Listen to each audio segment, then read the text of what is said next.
with a clarity of vision and purpose that secures the BBC's future. Throughout its history, Madam Deputy Speaker, the BBC has always adapted and evolved. This is an institution that began in the era of radio, when it was deemed an existential threat to the newspaper industry. It evolved into the age of mass audiences, ushered in by the invention of television, and it navigated the complexities of reporting during the Second World War. We will imminently begin the Charter Review, which will set the terms of the BBC for the next decade, and through it we will collectively write the next chapter of the BBC's story. Together we will ensure the BBC is sustainably funded, commands the public's trust, and continues to drive growth, good jobs, skills and creativity across every region and nation of the UK. In an era in which trust is fraying and truth is contested across our nation, it will ensure the BBC remains fiercely independent and is genuinely accountable to the public it serves. We will publish a Green Paper and launch a public consultation shortly, and I will set out more detail to the House in the coming weeks. I would like to thank the outgoing Director General for his service and his commitment to public service broadcasting over many years. And I'd like to thank the CEO of News for leading the BBC's news operation through stormy times. I do not underestimate the challenge of taking on these roles and the personal toll that they can take on the individuals who hold them. As we write the next chapter of an institution that has stood at the centre of British public life for a century, our overarching goal is simple: to ensure the BBC can renew its mission for the modern age and continue to inform, educate and entertain, not just for the coming decade, but well into the next century. I commend this statement to the House. Shadow Secretary of State. Thank you, Madam Deputy Speaker, and I thank the Right Honourable Lady for advance notice of her statement. The BBC is in a sorry mess, and sadly, one of its own making, that has resulted in the resignations of the Director General and the CEO of News. These recent leadership changes are a response to the growing number of examples of bias in the BBC, one of which has resulted in a potential $1 billion lawsuit. This is why the Leader of the Opposition has said the BBC needs to change and needs saving from itself. Otherwise, we may all pay the price in reputational damage and in our pockets as licence fee payers. We all want the BBC to succeed, to be the best possible version of itself, but that requires institutional change and far more than a few moves at the top. But let me first acknowledge, Madam Deputy Speaker, some of the many good things that the BBC does well in delivering on its principles to inform, educate and entertain, from Strictly and Traitors to world-class natural history programming, sport and local radio, and coverage of major national events, including, of course, the recent remembrance services and events. These are things we can all be proud of, that contribute positively to the BBC's brand and reputation at home and abroad. But the BBC also has a charter obligation for impartiality, and too many examples have come to light exposing bias at the BBC, particularly as it relates to the news and current affairs output. Examples that have often strayed far away from the BBC's own editorial guidelines. The coverage of trans rights, selective push notifications of news, the Gaza documentary, the output of the Arabic News Service, reliance on stats provided by Hamas, all speak to bias at the BBC. And at a time when anti-Semitism is rising around the world, the BBC should surely think twice about distributing questionable data from a terrorist organisation bent on the destruction of Israel. We expect better from our national broadcaster. And I'm glad that the BBC chair has admitted an error of judgment relating to the Panorama programme on Donald Trump, which involved editing of his speech to give the impression that he said something that he did not say. The BBC now faces a hefty lawsuit, and we do not want to see the taxpayer, the licence fee payer, or the rest of the BBC suffer because of the poor judgment of Panorama programme makers who seem unable to distinguish opinion from impartial journalism, who clearly all thought the same. And that's precisely the problem. It's remarkable that in every area of their operations, the BBC seeks inclusivity and diversity other than in thought, other than in political thinking. Does the Minister agree that that must change, that the BBC's culture needs to change? And does the Minister agree that the BBC must provide a fulsome apology to the US President and hopefully avoid legal action? And does she agree that the BBC would do well to apologise to the British public too? Does she also agree we need a root and branch review of the BBC's adherence to impartiality, particularly as it relates to news and current affairs, and that we need more than apologies and resignations at the top, but clear actions on complaints processing, on governance, on oversight, and on compliance to ensure that the BBC sticks to its charter obligations on impartiality and that it rigidly and consistently abides by its own editorial guidelines. The Minister did mention the next steps in the BBC Charter review, but we would appreciate more details on timelines as soon as possible. And could she confirm, though, what discussions she's currently having with the BBC leadership about the search for the new Director General?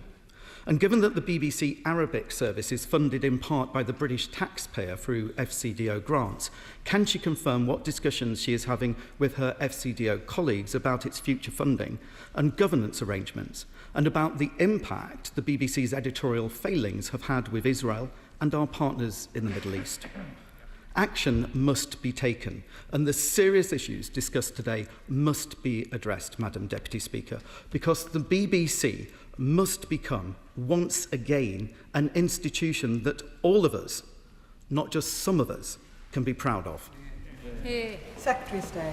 Well, can I thank the honourable gentleman? I know this has been an issue that has been of serious concern to him as it's unfolded over the past week. And can I say to him from the outset that I do strongly agree with him that 2 resignations are not the answer to the challenges that the BBC has faced, not just over the last week, but in recent months. I've come to this House too many times to share with the House progress updates on editorial failings. He mentioned some in relation to Gaza and to Glastonbury, but there have been others as well. I'm pleased that the chairman of the BBC, Dr. Samir Shah, has accepted where the institution has made mistakes. I'm pleased that he's been open with the chair of the Select Committee about that, and I'm pleased that he is setting out concrete actions that follow.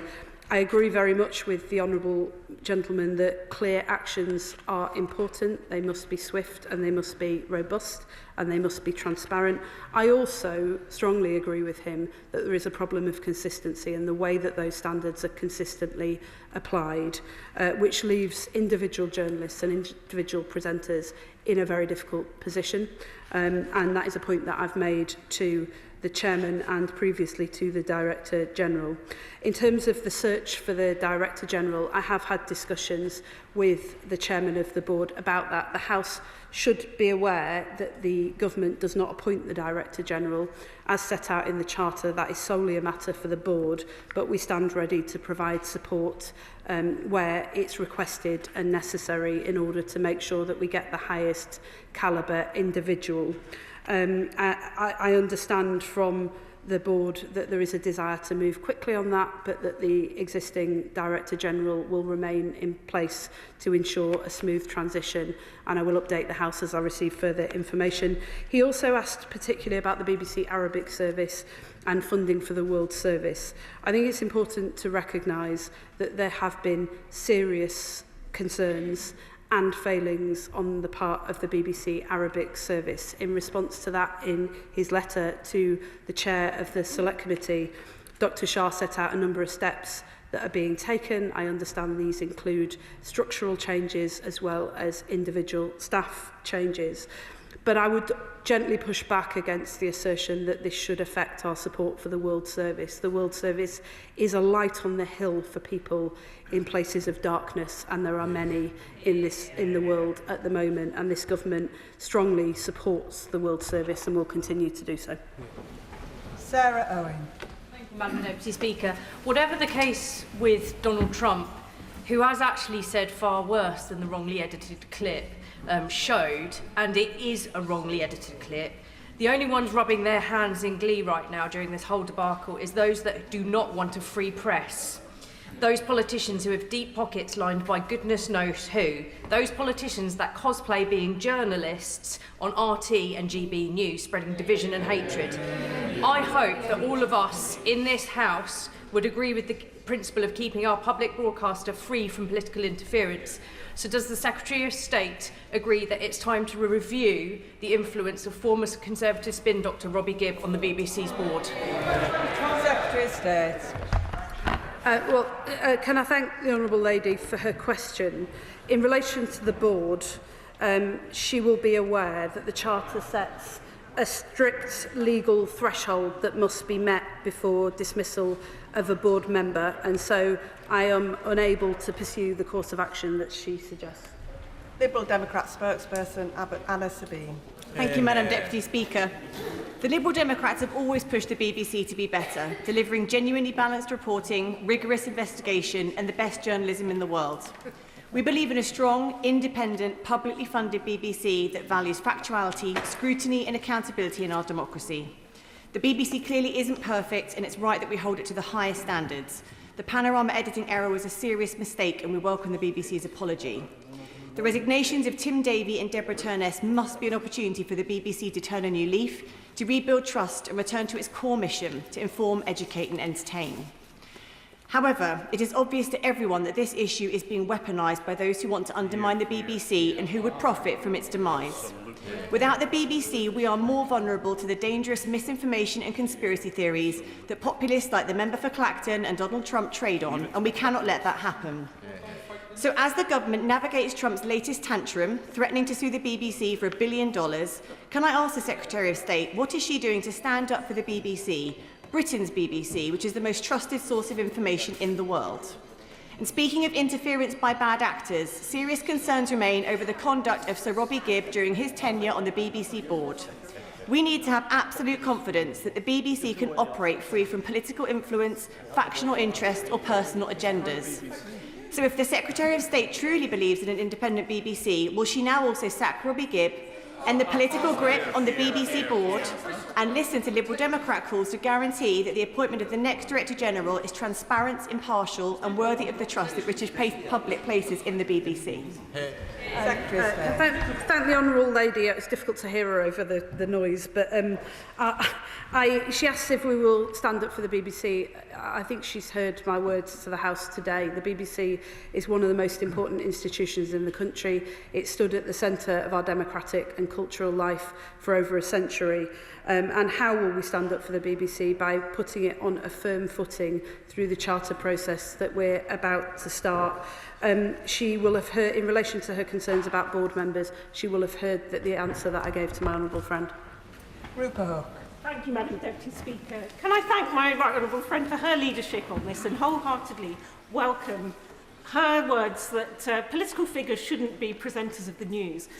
Surely this should also apply to arbiters of news standards. I wonder if in the reforms we could look at the 4-person editorial standards committee, now that 2 of them have gone in the resignations, leaving the most senior one, someone who's owned a newspaper in this time, breaching the IPC guidelines, the ex-Conservative Director of Communications, Robbie Gibb. Secretary of State. She mentions the editorial standards committee, the ESGC, which has been the source of much debate and scrutiny over recent days. I have discussed this directly with the chair of the BBC. I understand that changes are planned to that committee, and I very much welcome that decision.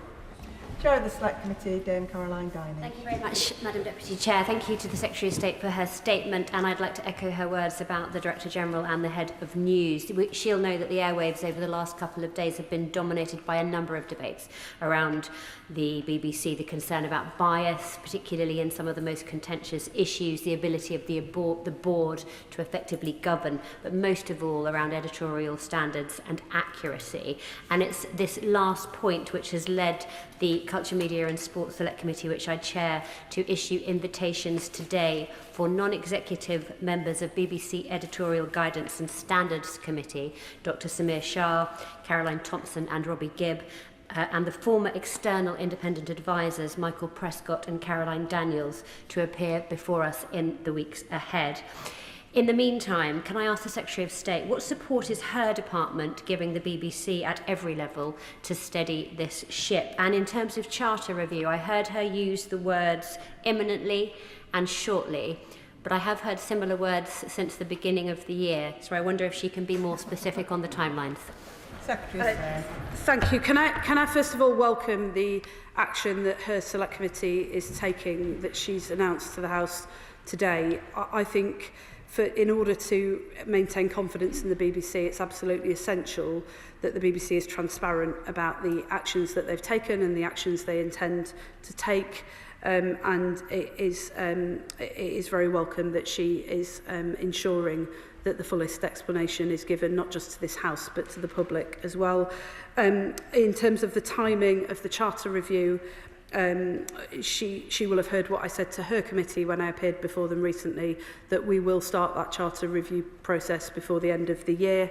And I will, of course, return to this House as soon as those timings are finalised in order to put that before the House and give members the chance to debate that. She also asked what action we as a government are taking to support the board through what is clearly a tumultuous time. I've been working very closely with the chairman of the BBC in recent days. I've spoken to him daily and the Director General as well.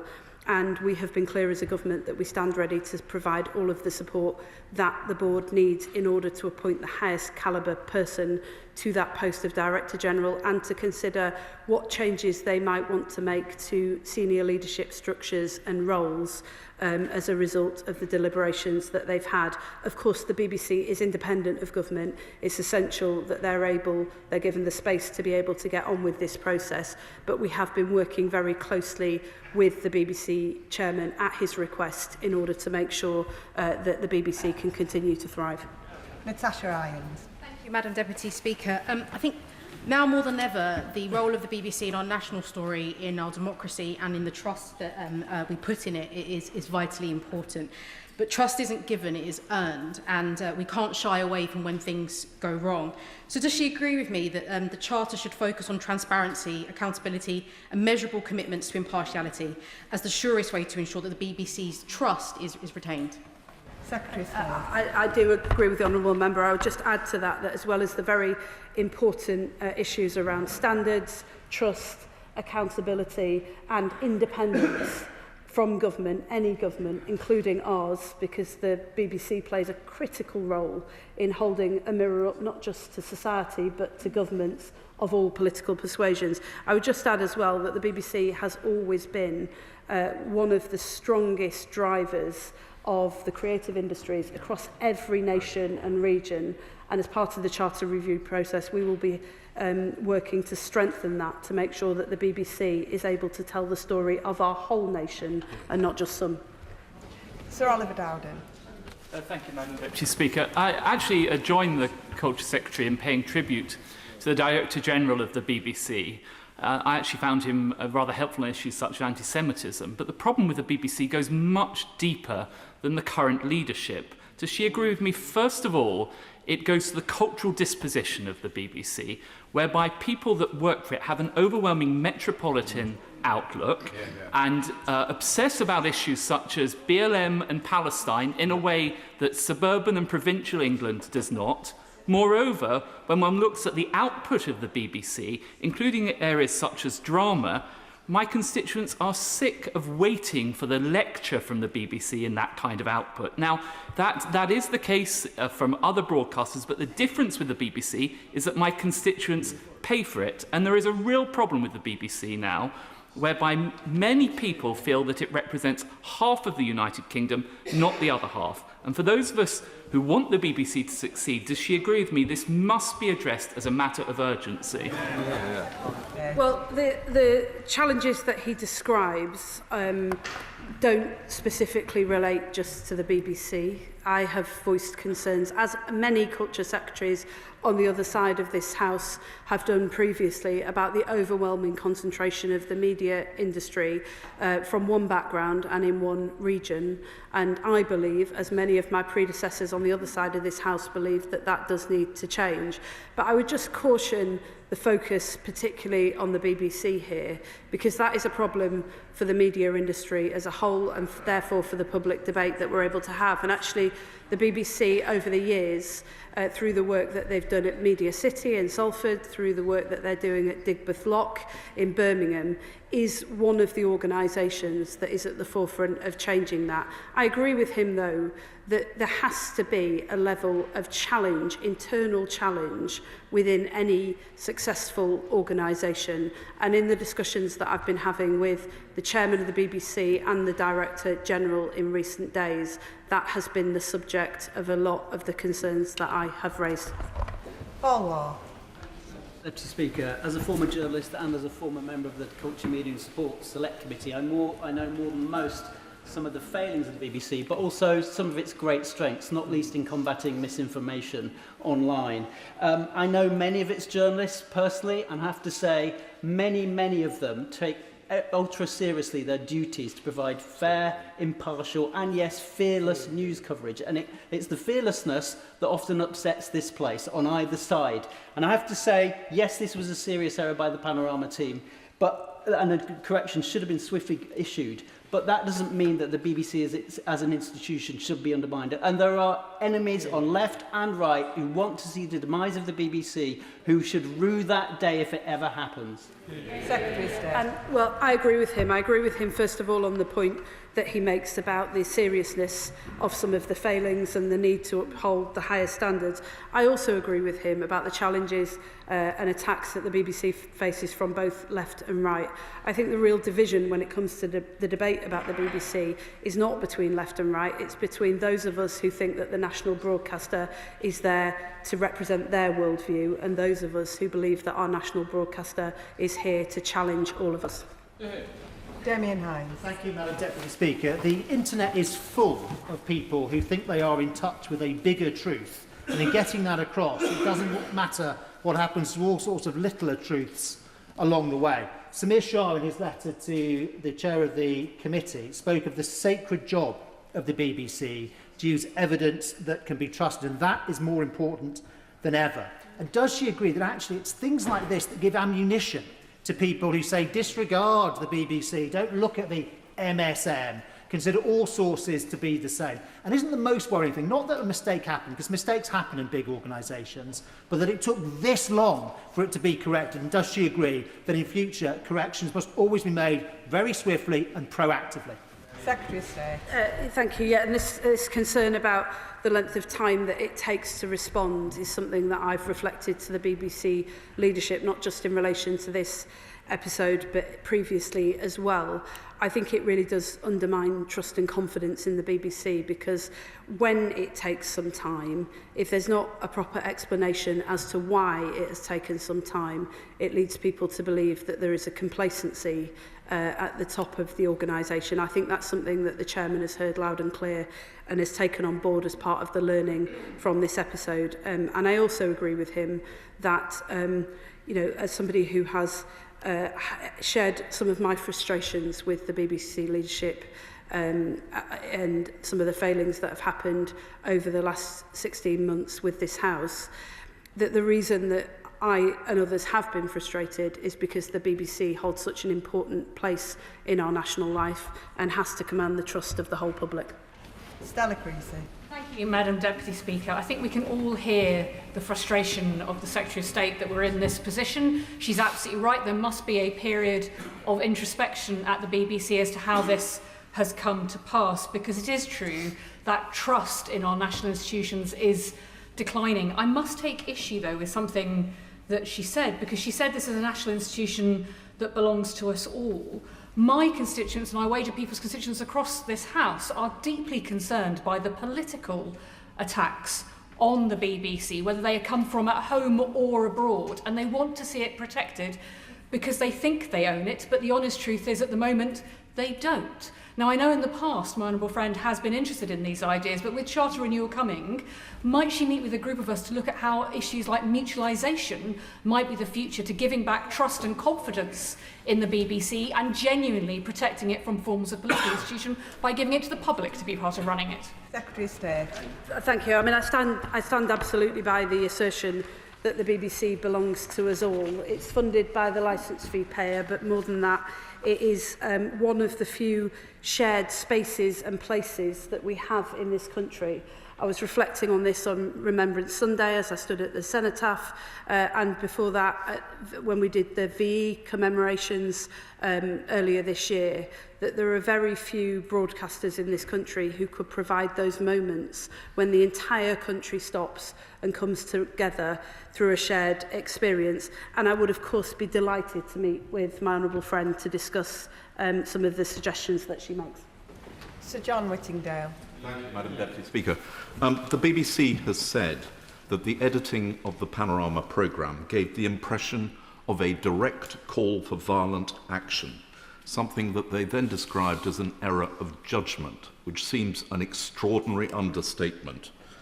Does the Secretary of State share my concern that this was considered by the Editorial Guidelines and Standards Committee in May, but nothing was done?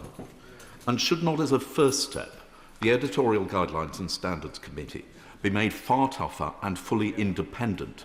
And will she consider this and other measures as part of the Charter review that she is undertaking as a way of strengthening the impartiality requirement that was inserted in the last Charter review? Secretary of State. Can I thank him for that suggestion, and I look forward to having more detailed conversations with him as we start the Charter review process. As a former Culture Secretary himself, I would welcome the opportunity to do so. He raises the specific issue of the committee meeting that took place in May. My understanding is that there was a meeting in January and then a further meeting in May, and that that was done at the BBC's own request, but that there was then a failure to follow through. I don't want to speak for the BBC. It's not the role of me to answer questions on behalf of the BBC about how they took those decisions, but I note with interest that the Select Committee will be calling members of that committee to appear before them, and I'm sure that will be one of the things that they will be seeking to probe. Graham Stringer. Madam Deputy Speaker, I don't think any reasonable person can think that the programme put out by Panorama was a mistake. It was clearly manipulation with a purpose. And unfortunately, it follows a long line. I'm not going to list them all, other honourable members have done that, but it includes Gaza, anti-women trans issues, Europe, and in my own constituency, a programme was put out a few years ago called People Like Us, where contributors had been paid to fight young women. Other contributors had been sent on holiday in order to say particular things. So I don't think that the biggest threat to the BBC is some conspiracy. I hope my right honourable friend agrees with me. The biggest threat to the BBC is a failure to uphold objectivity and the standards we expect from the BBC. Secretary of State. I mean, I absolutely share his view about the seriousness of the failings that the BBC has accepted this week and the need for clear, robust, firm and swift action in response to that. I would, though, like to just remind the House that the BBC is responsible for thousands of hours of output across multiple channels, including some of the most popular and entertaining programmes in this country, including some of the highest quality children's television output that the world has. They're responsible for the BBC World Service, which is renowned and revered the world over and plays an essential role in our global democracy, and it's responsible for regional news that is highly trusted and reaches stories and people and communities that others can't reach. I say that not to downplay in any sense the seriousness of the concerns that have been raised this week, but just to make clear that the BBC as an institution is absolutely essential to this country, and when we hold it to the highest standards, it's because we need it to thrive. Gavin Robinson. Thank you very much, Madam Deputy Speaker. To interrogate honourably, the BBC needs to have a level of integrity. Yet they have diminished themselves in ignoring a report for 6 months that didn't just look at one Panorama programme, but looked at a litany of failures. They piously show religious observance to the principles of integrity and impartiality, but when challenged and when criticised, they sacrifice all of that on the altar of supreme arrogance. And today, hearing that the high priest of partiality, Jonathan Munro, continues to defend the editorial decisions of the Panorama programme, does the Secretary of State believe that he too must go?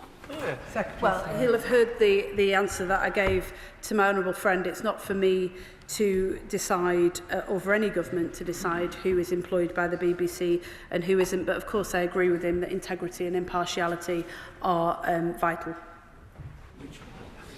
Andrew Pakes. Thank you, Madam Deputy Speaker. Like some of the colleagues in the House, I often start my morning with Dottie on BBC Cambridgeshire and end my days with Amelia on BBC Look East.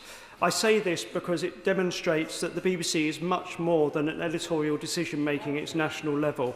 Every day, thousands of BBC staff are telling our stories, representing our communities and being part of the fabric of this country. As a former BECTU official, I've spoken with many BBC staff at NUJ and BECTU members over recent days who are horrified by some of the coverage that's happening around this. They want accountability and they want the BBC to restore its trust, but they also want a message that their work is valued and that they are part of the future of a BBC and the future of public service broadcasting. Would my right honourable member agree with me? It's the talent that makes the BBC an institution, and that talent needs to be nurtured as well as dealing with its leadership. Can I thank him, not just for the point that he makes, but the really compelling way in which he makes it. Like him, I have been astonished by the calibre of BBC staff, whether it's the back office staff that so often don't get the credit, the journalists who work tirelessly in communities up and down the country to tell stories that would otherwise not be heard, or whether it's the young apprentices who start out with the most incredible opportunities and go on to have amazing careers because of the institution that is the BBC and the work that is done to support them. I know this has had an impact on many BBC journalists. I do want them to hear directly from this government how much we value, treasure and support them. I do also want to say to the House that in all of the conversations I've had with major investors who come to this country to invest in film and TV production here, the BBC is for all of them, without exception, a major draw because of the work that it does in skilling up a generation of talent and providing the institutions and facilities that they need in order to come here. Sir Julian Smith.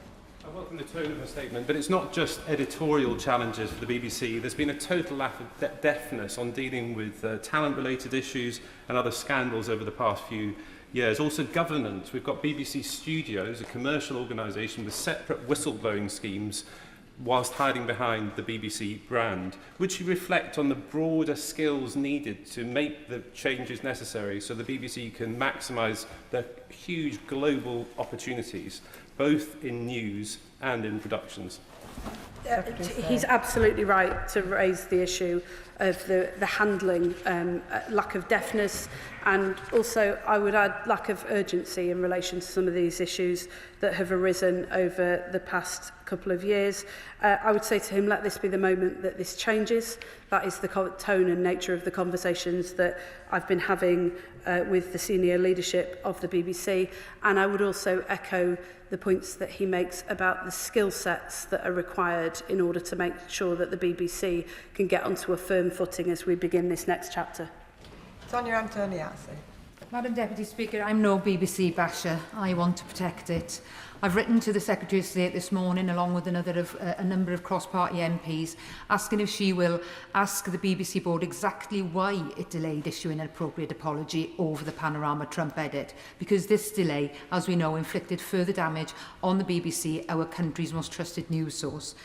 And I agree with Hannah Barnes, that she said in an article yesterday in the New Statesman, that the corporation must turn this crisis into an opportunity.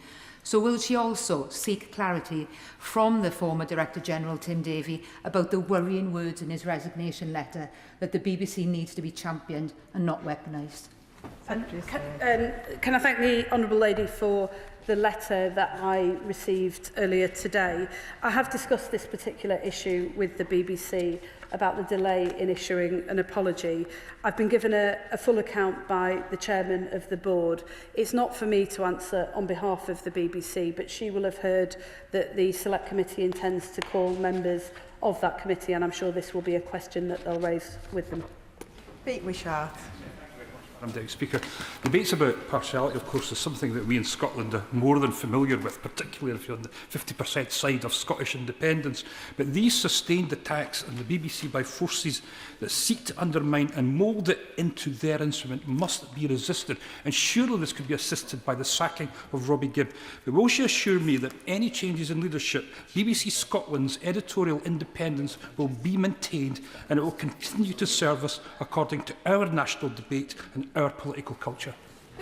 Well, he'll have heard the comments that I made about the legal threshold that must be met for any changes in leadership. The government appoints the chair of the BBC. We don't appoint individual staff members, and the board member that he mentioned was appointed by the last Conservative government, and his term was renewed just weeks before the general election.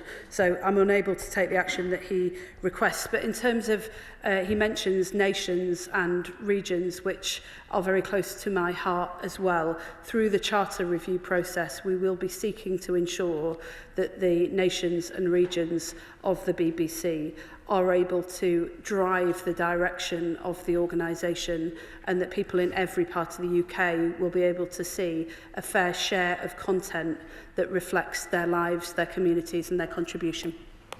Daniel Zeitler. Thank you, Madam Deputy Speaker. I spent time yesterday with journalists at BBC Radio Cambridgeshire, admiring their dedication and professionalism, which stands in marked contrast to this shabby debacle that sullies a great institution's reputation. But isn't part of the problem the fragmentation of what should be a public service? And frankly, this failure is symptomatic of the long-term fragmentation of so many of our public services, which have been a consequence of the party opposite. Well, as I said to the House just a moment ago, the Charter review marks the start of the next chapter of the BBC and its long and proud history, and that will be the moment when we will be able to come together as a whole House and as a whole country to agree the future of the BBC. Spirit Hophouse. Thank you, Madam Deputy Speaker. There are certainly many questions, particularly to those who deliberately set out to destroy the BBC. But I want to ask her this particular question in the absence of not being able to remove certain members from the board. Can she not make a commitment that all future appointments should be conducted through a transparent process rather than being political appointments? Well, the House was asked to approve the terms of the last Charter, and similarly the House will be asked to approve the terms of the next Charter, which will set out how the BBC will operate for the next decade. It will certainly look at issues around appointments and transparency and structures as well. That will be her opportunity to get involved. Pamela Nash. Thank you, Madam Deputy Speaker. Many have expressed their annoyance at the BBC in recent days for being too woke or too Tory or too liberal, or in my case for allowing the Honourable Member for Clacton to appear on the Question Time panel more often than he's appeared in his own constituency. But isn't the fact, Madam Deputy Speaker, that the BBC has been attacked by every side evidence that the BBC continues to make every effort to maintain balance in a world of increasingly polarised and divisive media? She makes the important point that although none of us should seek to downplay the seriousness of the failings which the BBC has admitted, accepted, apologised for and now must show tangible action in order to address, the BBC is and remains the most trusted source of news in this country and one of the most trusted sources of news all over the world, and we lose it at its peril. At our peril. Rebecca Paul. Thank you, Madam Deputy Speaker. Like many here, I want to see the BBC rebuild public trust and return to its core mission.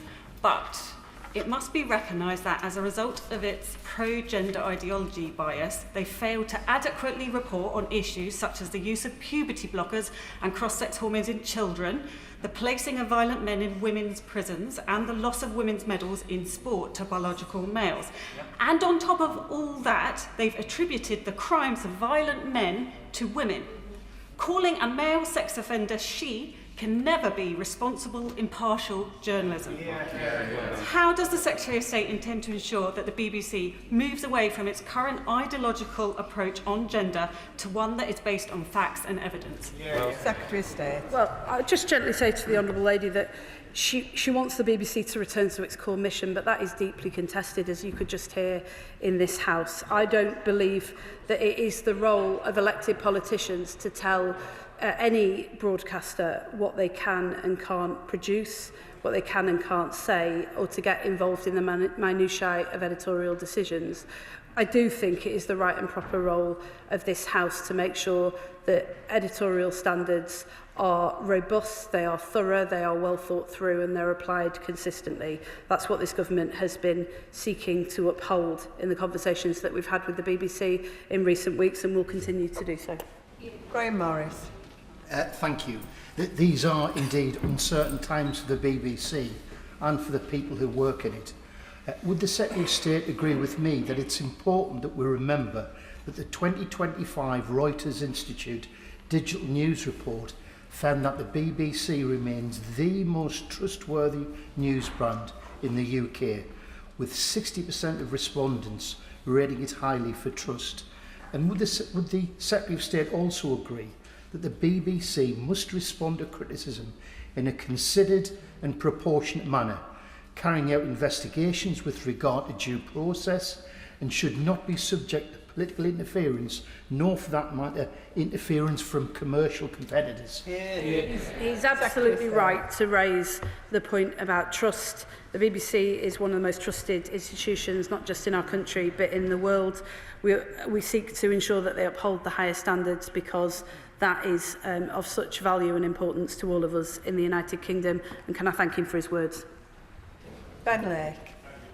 I was very pleased to hear the Secretary of State confirm that the nations and regions will form a very important part of the BBC Charter Review. And to that end, she will know, of course, that over 90% of S4C's funding is derived from the BBC licence fee. And so can I ask her that in the process of the BBC Charter Review, the financial stability of S4C will be a key consideration for the government? Been very pleased to meet with the leadership at S4C after what's been a difficult time. This government reaffirms the importance of S4C to our national life, and I look forward to working with him as we start the Charter Review process to make sure that that continues. Matt Rodder.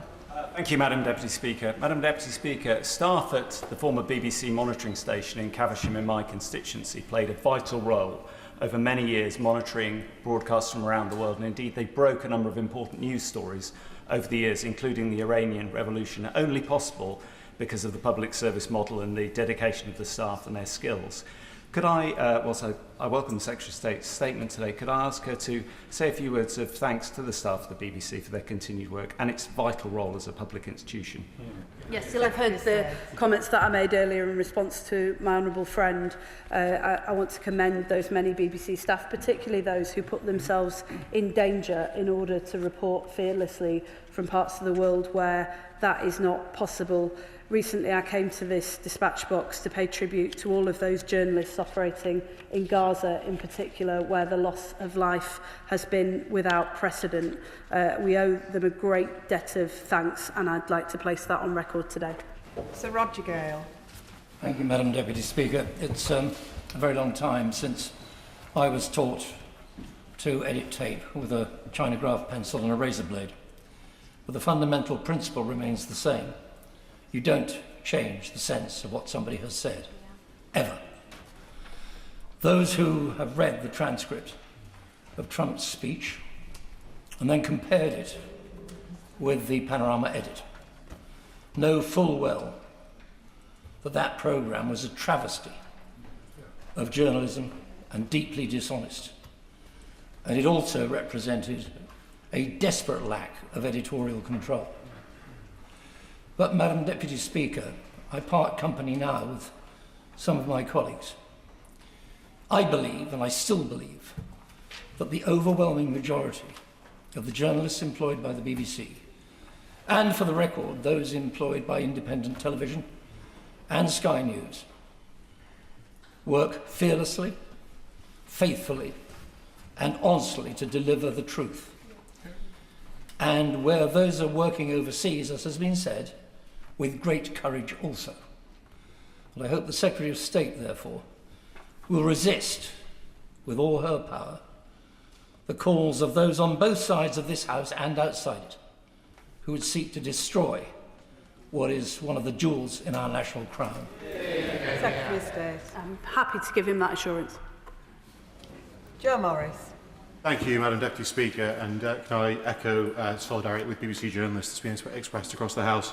Can the Secretary of State assure myself and other members that measures will be taken in the forthcoming Charter Review to ensure that all political appointments to the BBC Board are made with full public scrutiny and that such appointees will not be involved in any editorial capacity in the future in order to protect the integrity, credibility and independence of the most important bastion of public service broadcasting in Britain and beyond?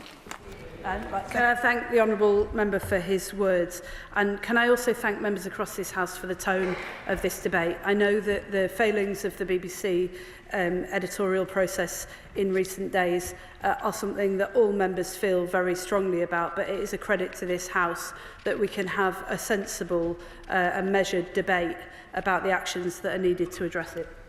Sian Berry. Thank you, Madam Deputy Speaker. The BBC employs thousands of tremendous journalists working with diligent truth-seeking and impartiality. It's not perfect, but we must defend this national asset, and we cannot be left to the wolves of the kind of channels Trump prefers, which have propaganda values, not ethics and integrity. So will the Secretary of State protect our BBC from all further political interference, listen to the cross-party voices here and put an end to all political appointments and remove those already in place, like Robbie Gibb, if not immediately, then in that process? She'll have heard my comments to other honourable members about the appointments process, and the Charter Review offers this whole House the opportunity to look again at how those appointments are made and which roles exist. In relation to the points that she makes about the BBC and the environment in which it's operating, this is something that we as a government are particularly concerned about. The blurring of news and fact with opinion and polemic, and therefore the inability of viewers to turn on their TV screens and understand what it is that they're watching. I've raised with the Select Committee previously my concerns about politicians presenting news on programmes that are not necessarily deemed news programmes. As politicians, we are required to have an opinion and a point of view. That is very different from presenting impartial facts, and it's something that this government is looking to address. Alex Mayer. Thank you, Madam Deputy Speaker. The BBC is unique and special and ours. And yes, it's absolutely a part of the national conversation. But importantly, it's also a part of the regional and local conversation. I have fantastic local journalists in my patch on 3 Counties Radio and on Look East. And what's special is that if you have a local story that a local journalist has gone out to find, it can so quickly get onto the national stage because of our BBC. Would the Secretary of State assure me that in the forthcoming Charter Review, she will take very seriously the issue of local news coverage to make sure that that is protected and enhanced? Secretary of State. I'm happy to give her that assurance. We're looking both at the charter process and how we can help to support and defend local news through the work that the BBC does, but also she will know that this government is developing a local news strategy to help our local newspapers to be able to survive and thrive in an era in which they face significant pressure. And she's absolutely right to say that this is not just about reflecting the whole nation, although that is an essential role that local news plays. It's also often the training ground for some of our most talented journalists who would otherwise not get those opportunities, and so we're determined to strengthen and protect it. Sir Julian Lewis. I would fight in the last ditch to prevent the BBC ceasing to be a public service broadcaster and to prevent it being broken up. Any large organisation can have bad actors who behave unethically, and that has happened on this occasion.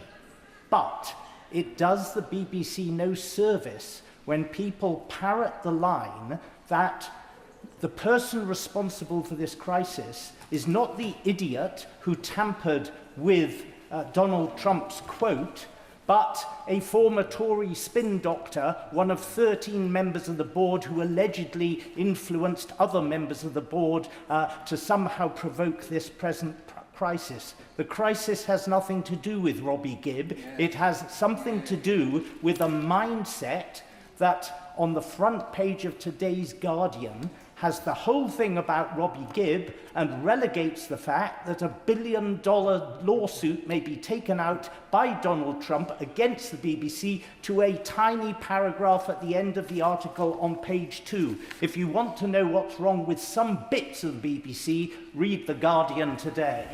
Secretary of State. I'm not, Madam Deputy, I'm not entirely sure how to respond to that, but I think the honourable member's views are now on the record. Chris Kane.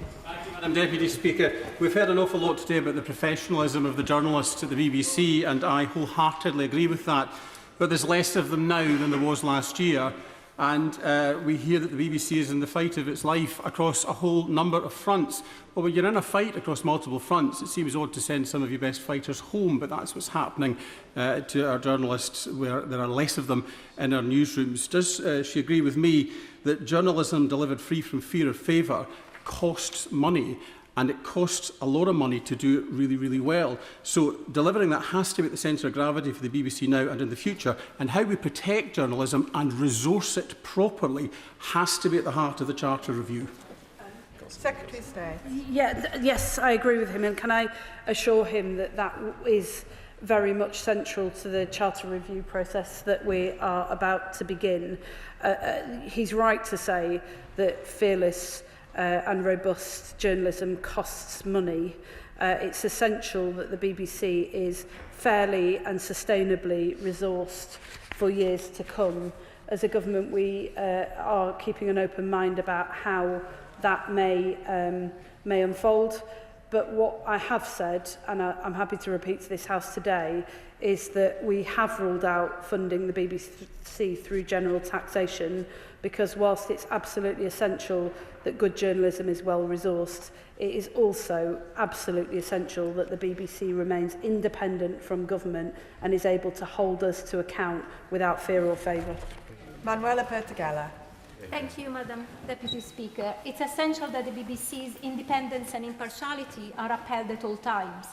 And I'm afraid there have been serious concerns raised about Sir Robbie Gibb's conduct on the BBC board, including alleged attempts to influence recruitment and editorial decisions. So if the Secretary of State cannot remove Gibb from the board and cannot end political appointments now, what actions can she take to restore public confidence in the BBC governance? I would just start by saying that although everyone in this House is right to take with the utmost seriousness the failings that the BBC has accepted have happened over the course of this year, I would also just gently push back against the idea that the public has lost confidence in the BBC. It does remain the most trusted source of news in this country, and as I said earlier, in many parts of the world as well. In terms of the actions that I can take as the Secretary of State, I'm working very closely to support the Chairman of the Board through what are obviously tumultuous times. The Director General has agreed to stay on in order to see the organisation organisation through that transition. We've already had discussions about the process for recruiting for a new Director General and the need to strengthen the work of the board and senior leadership when it comes to editorial oversight. That includes, as I said in answer to the Honourable Gentleman a moment ago, a discussion about the mix of skills and experience that is needed at the highest levels of the organisation. Brash. Thank you, Madam Deputy Speaker. I welcome the Secretary of State's statement today because, of course, it's absolutely right to hold the BBC to the highest standard because that's actually the best way to defend our national broadcaster. But does she agree with me that it's not acceptable for members of this House who are paid by the BBC's commercial rivals, in fact, looking at the time, one of them's probably in makeup as we speak, to use their status as an MP to mount sustained and frenzied attacks that have only one aim, to destroy this British national institution? Secretary of State. Well, as I said to the House earlier, there is a difference between the absolutely legitimate and right and proper role of members of this House to raise serious concerns about the decisions that have been made at the BBC over recent months and the response to them. There is a difference between that and a sustained attack on an institution that has stood at the centre of public life for over a century and belongs to us all. Jim Shannon. Thank you, Madam Deputy Speaker. Can I thank the Secretary of State very much for her answers in the statement. It has been clear over years that there's been a bias in the BBC. I have concerns over the last 12 months on at least 4 topics. BBC bias against Brexit, BBC bias against my party, the DUP, elected representatives back home in Northern Ireland who refused to engage with the BBC. BBC bias for Gaza against Israel. BBC bias against Free Iran government in exile, with the BBC promoting the son of a former dictator. My goodness me, it's quite unbelievable. 2 people have resigned, but the canker of editorial control is still there. So, Secretary of State, the question I have today is just when will it end? Is this just a pause, or is this the end? Thank you.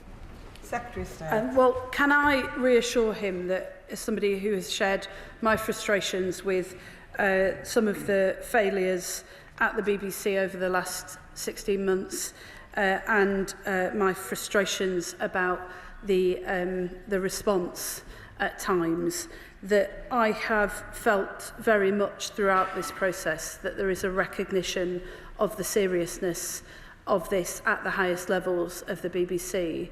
And in the conversations that I've had with senior leadership in the institution, there is also a discussion and a consideration of what wider changes need to be made in order to maintain and uphold the highest standards going forwards. He asked when will it end. I think the answer to that has to be now. Jim Dixon.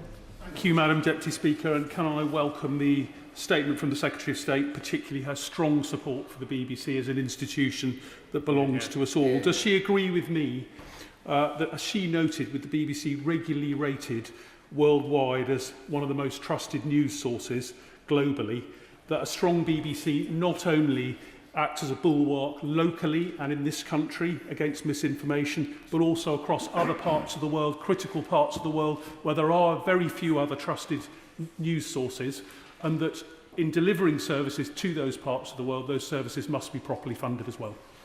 Secretary of State. I do agree with him, and it's not lost on anyone in this House that at a time when other countries who don't necessarily have the UK's best interests at heart are investing heavily in state-funded propaganda, it's essential that the BBC continues to be a light on the hill for people in times of darkness.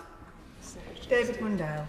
I've long been a champion of the BBC as a UK national institution, but at the last Charter review I did raise my concerns about the prevalence of a metropolitan elite at the heart of the BBC, not just at UK level but in Scotland, who don't always convey that they understand or indeed respect rural or older constituents like my own. So will the Secretary of State confirm that an outcome of this Charter review will be that in order to preserve the BBC as a national institution, it will convey that understanding of people right across the UK, wherever they live. I can and I will, and I do share his view that the story of the whole nation has to be told, and the best way to ensure that it is told is to ensure that all of us are involved in telling it, not just some. So when we look at the Charter Review, there will be a particular focus on our nations and regions. I've said previously that although I absolutely commend the work that the BBC has done, they've been leaders in this field at moving jobs, programming and skills out of London. What I want to see is a shift in commissioning power so that in every nation and region, we decide the story that we tell about ourselves to ourselves as a nation. John Slinger. Thank you, Madam Deputy Speaker. We should be rigorous in holding the BBC to account, especially when it makes mistakes. But does my right honourable friend agree that some of those who jump on any infraction with glee may have ulterior motives? And does she further agree that the BBC is a beacon of fearless, impartial journalism here and abroad, and that as misinformation and disinformation grow, as attempts to attack media outlets by those suspicious of its values are on the rise, the BBC is needed more than ever? I agree with him about the centrality of the BBC to our public life, and all of us in this House, I think, should be rightly seeking to ensure that the BBC upholds the highest standards whilst defending, protecting it as an institution and considering together how we can ensure that it stands at the centre of our public life for many more decades to come. Sir Alex Shelbrooke. Thank you, Madam Deputy Speaker. I was pleased to hear the government last week announce that in the education curriculum they're going to be tackling fake news and what that's about. And I always say to children when I go to the schools about how you can trust journalism is, can you sue the person who wrote it? So I actually welcome the writ that's coming from America. I hope it can be sorted out, but I welcome that writ purely to say that if something's wrong, you can do it. But the basis of why we're here today, and forget all of the politicking about who's on the board and what is it about Trump or anything else, is that the BBC faked a piece of news. And how that happened, we've really got to get to the heart of. So may I ask the Secretary of State that she uses her office to work with the current Director General to get right to the heart of how this was ever allowed to happen, because that fundamentally is, we've heard and we all believe that the BBC is a respected journalistic organisation, but this is probably the biggest crisis it currently faces, because right now you can honestly say they faked the news. Secretary of State. Well, he asks if I'll use the office that I hold to ensure that we get to the bottom of this and that there's full transparency. I will, of course, do that, and I think the whole House will also be grateful to the Honourable Member, the Chair of the Select Committee, for taking action quickly to make sure that account is open to the public and transparent as well. Gregory Campbell. Deputy Speaker, sometimes there is a case of the Westminster bubble when assessing things like the BBC and then the real world outside. Some of us in Northern Ireland have been pressing the BBC for many, many years to be more transparent, to be more independent, to be more impartial. So this latest debacle is but one in a long line. And we're not talking about light entertainment or drama. No one questions that, and that by and large gets a green light from most people. It is news and current affairs. And there's no point in people distracting by introducing a conspiracy within the BBC board. Is now not the time for an opportunity to start afresh with a transformed BBC service to give us an impartial news service that many of us have demanded for years? Secretary of State. Well, the Charter Review will provide us with an opportunity to do just that. Dr Andrew Murrison. Speaker, why does the Minister think that the national leadership of the BBC has spent hundreds of thousands of pounds of licence fee payers' money resisting attempts to get the publication of the Biden report in 2004? And does she suspect, like I do, that it might be because the conclusions drawn 20 years ago very similar to the conclusions that have been made apparent in the now leaked Michael Prescott report, particularly around a culture that makes it possible for it to be okay to doctor and distort the facts in order to suit a pre-formed agenda? Well, I think that's a question for the BBC, but when the editorial members of the editorial committee appear before the Select Committee, I'm sure that is something that the committee will rightly challenge them on. Al Pinkerton. Thank you, Madam Deputy Speaker. Earlier this year, as part of the Armed Forces Parliamentary Scheme, I had the great privilege of visiting the 77th Brigade, the Russian anti-disinformation brigade of the British Army, down in Newbury. And what they told us there, from the experts who are on the front line of the information wars, is that the British population, every single day, are being subjected to thousands and tens of thousands of messages designed to seed distrust between government and citizen, to break our belief in our institutions. The United Kingdom is in an incredibly privileged position in that we have a state broadcaster that provides us with something that might resemble a national culture. If we were to lose that, we would be feeding the forces that stand against us. Does the Secretary of State agree with me, or does the Minister agree with me, that the BBC provides a vital connection to our past? It unifies us together, and as well as being a source of education, information and entertainment, it's also a great source of national resilience. Secretary of State. I agree with him, and I think if the BBC didn't exist in the times that we live in, we'd be seeking to invent it. Peter Fortune. Thank you, Madam Deputy Speaker. Just to touch on something that the Secretary of State alluded to earlier, one of the vital services that the BBC provides is supporting local media, an industry that I worked in for 10 years. And they do this through their local democracy reporting scheme, and it helps to bring forward the next generation of journalists and reporters. So would she agree with me that it is imperative, therefore, that the BBC win back the trust and the discipline and the culture of impartiality, so that this can be inculcated into the next generation of journalists, so that they can report without fear or favour? Secretary of State. I do agree with him, and that's why this government will also resist attacks on the institution itself from members across this whole House who've voiced those in recent days. The local democracy reporting service that he talks about is a vital part of our local democracy. It also helps to create the next generation of journalists who might not otherwise have opportunities to work in journalism and have the opportunity to tell the stories that matter so much to all of us across this House. Annalise Midgley. Thank you, Madam Deputy Speaker. Robbie Gibb, faithful or traitor? Secretary of State. Perhaps the Honourable Lady and I can hear her views about that over a few drinks later on. Sammy Wilson. Madam Deputy Speaker.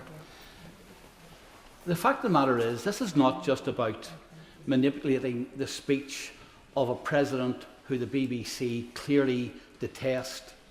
There were other allegations made about promoting Hamas propaganda, about producing fake stories about race bias, about censoring people who were gender critical, and promoting stories, one-sided view of climate change and a whole range of other issues. And what has been the response of the BBC? To roll out the lefty lovies to try and justify their position and then indicate that they were victims of some right-wing coup. Does a response not show that this body, which has fabricated the news, misused its monopoly, and hidden behind the protection of politicians in this House, far too cowardly to take them on over the years? Does this not show that this body is not capable of change? And like many millions across the United Kingdom, I object to paying for this. And I hope that in the review, the Minister will decide that there should be no more enforced taxation. Order. No more Secretary of State. enforced taxation.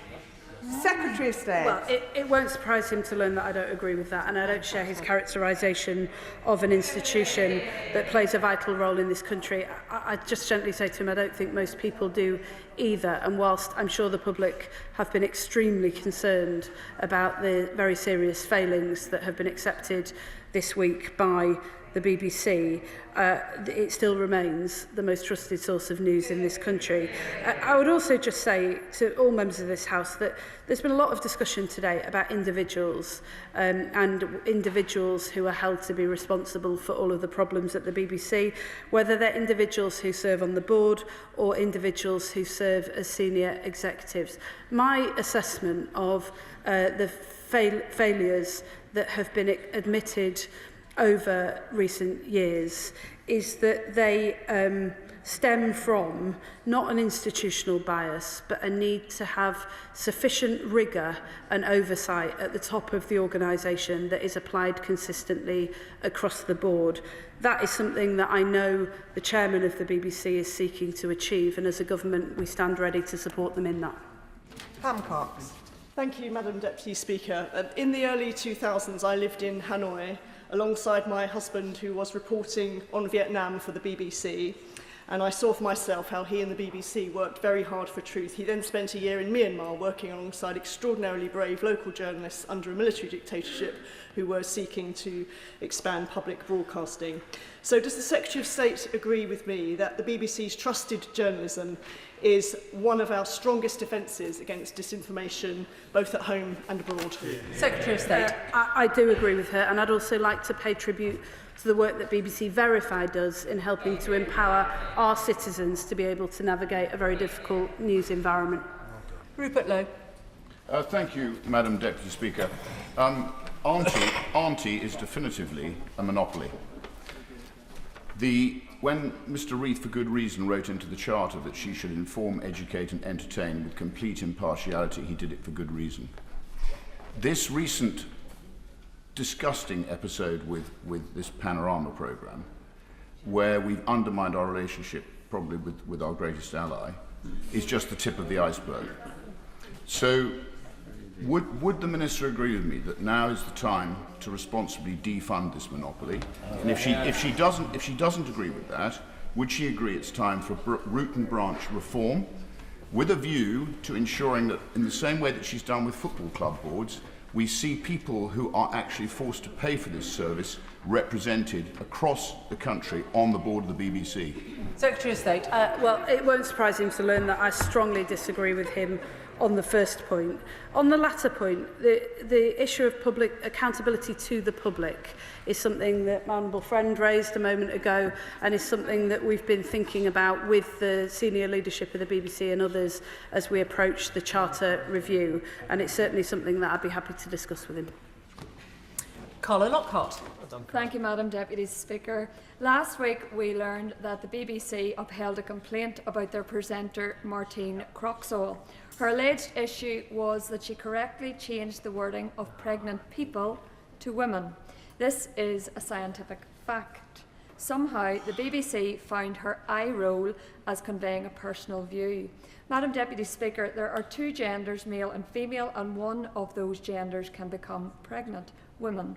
This is the view of the Supreme Court. Would the Secretary of State therefore ensure that the BBC leadership abide by the court ruling, and would she agree that their lefty, woke agenda is certainly not in step with the majority of right-thinking people who want common sense at the core of broadcasting? I don't agree with her characterisation of the BBC, and it is not, I'm sure most members would agree with me, that it is not for the Secretary of State to start writing editorial guidelines for the BBC on the floor of the House of Commons.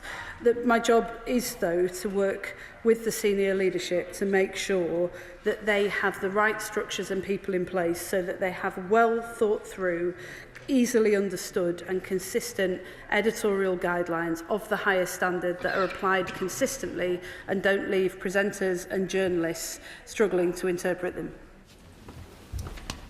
Can I thank the Secretary of State for her answer? Point of order, Anna Sabine. Thank you, Madam Deputy Speaker. I would just like to seek clarification on something. I think during the course of this debate, it's possible that the Secretary of State has given the impression that she doesn't have the power to remove BBC board members, whereas in fact the BBC Charter empowers her to remove anyone who is unable, unfit or unwilling to perform the functions of a member, and I seek your guidance about how to take this forward.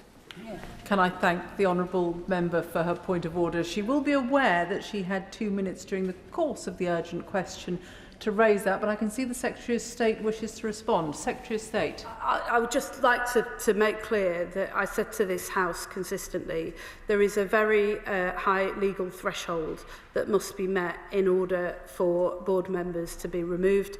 That is set out by the terms of the Charter, and as such, I am unable to take the actions that a number of members of this House requested.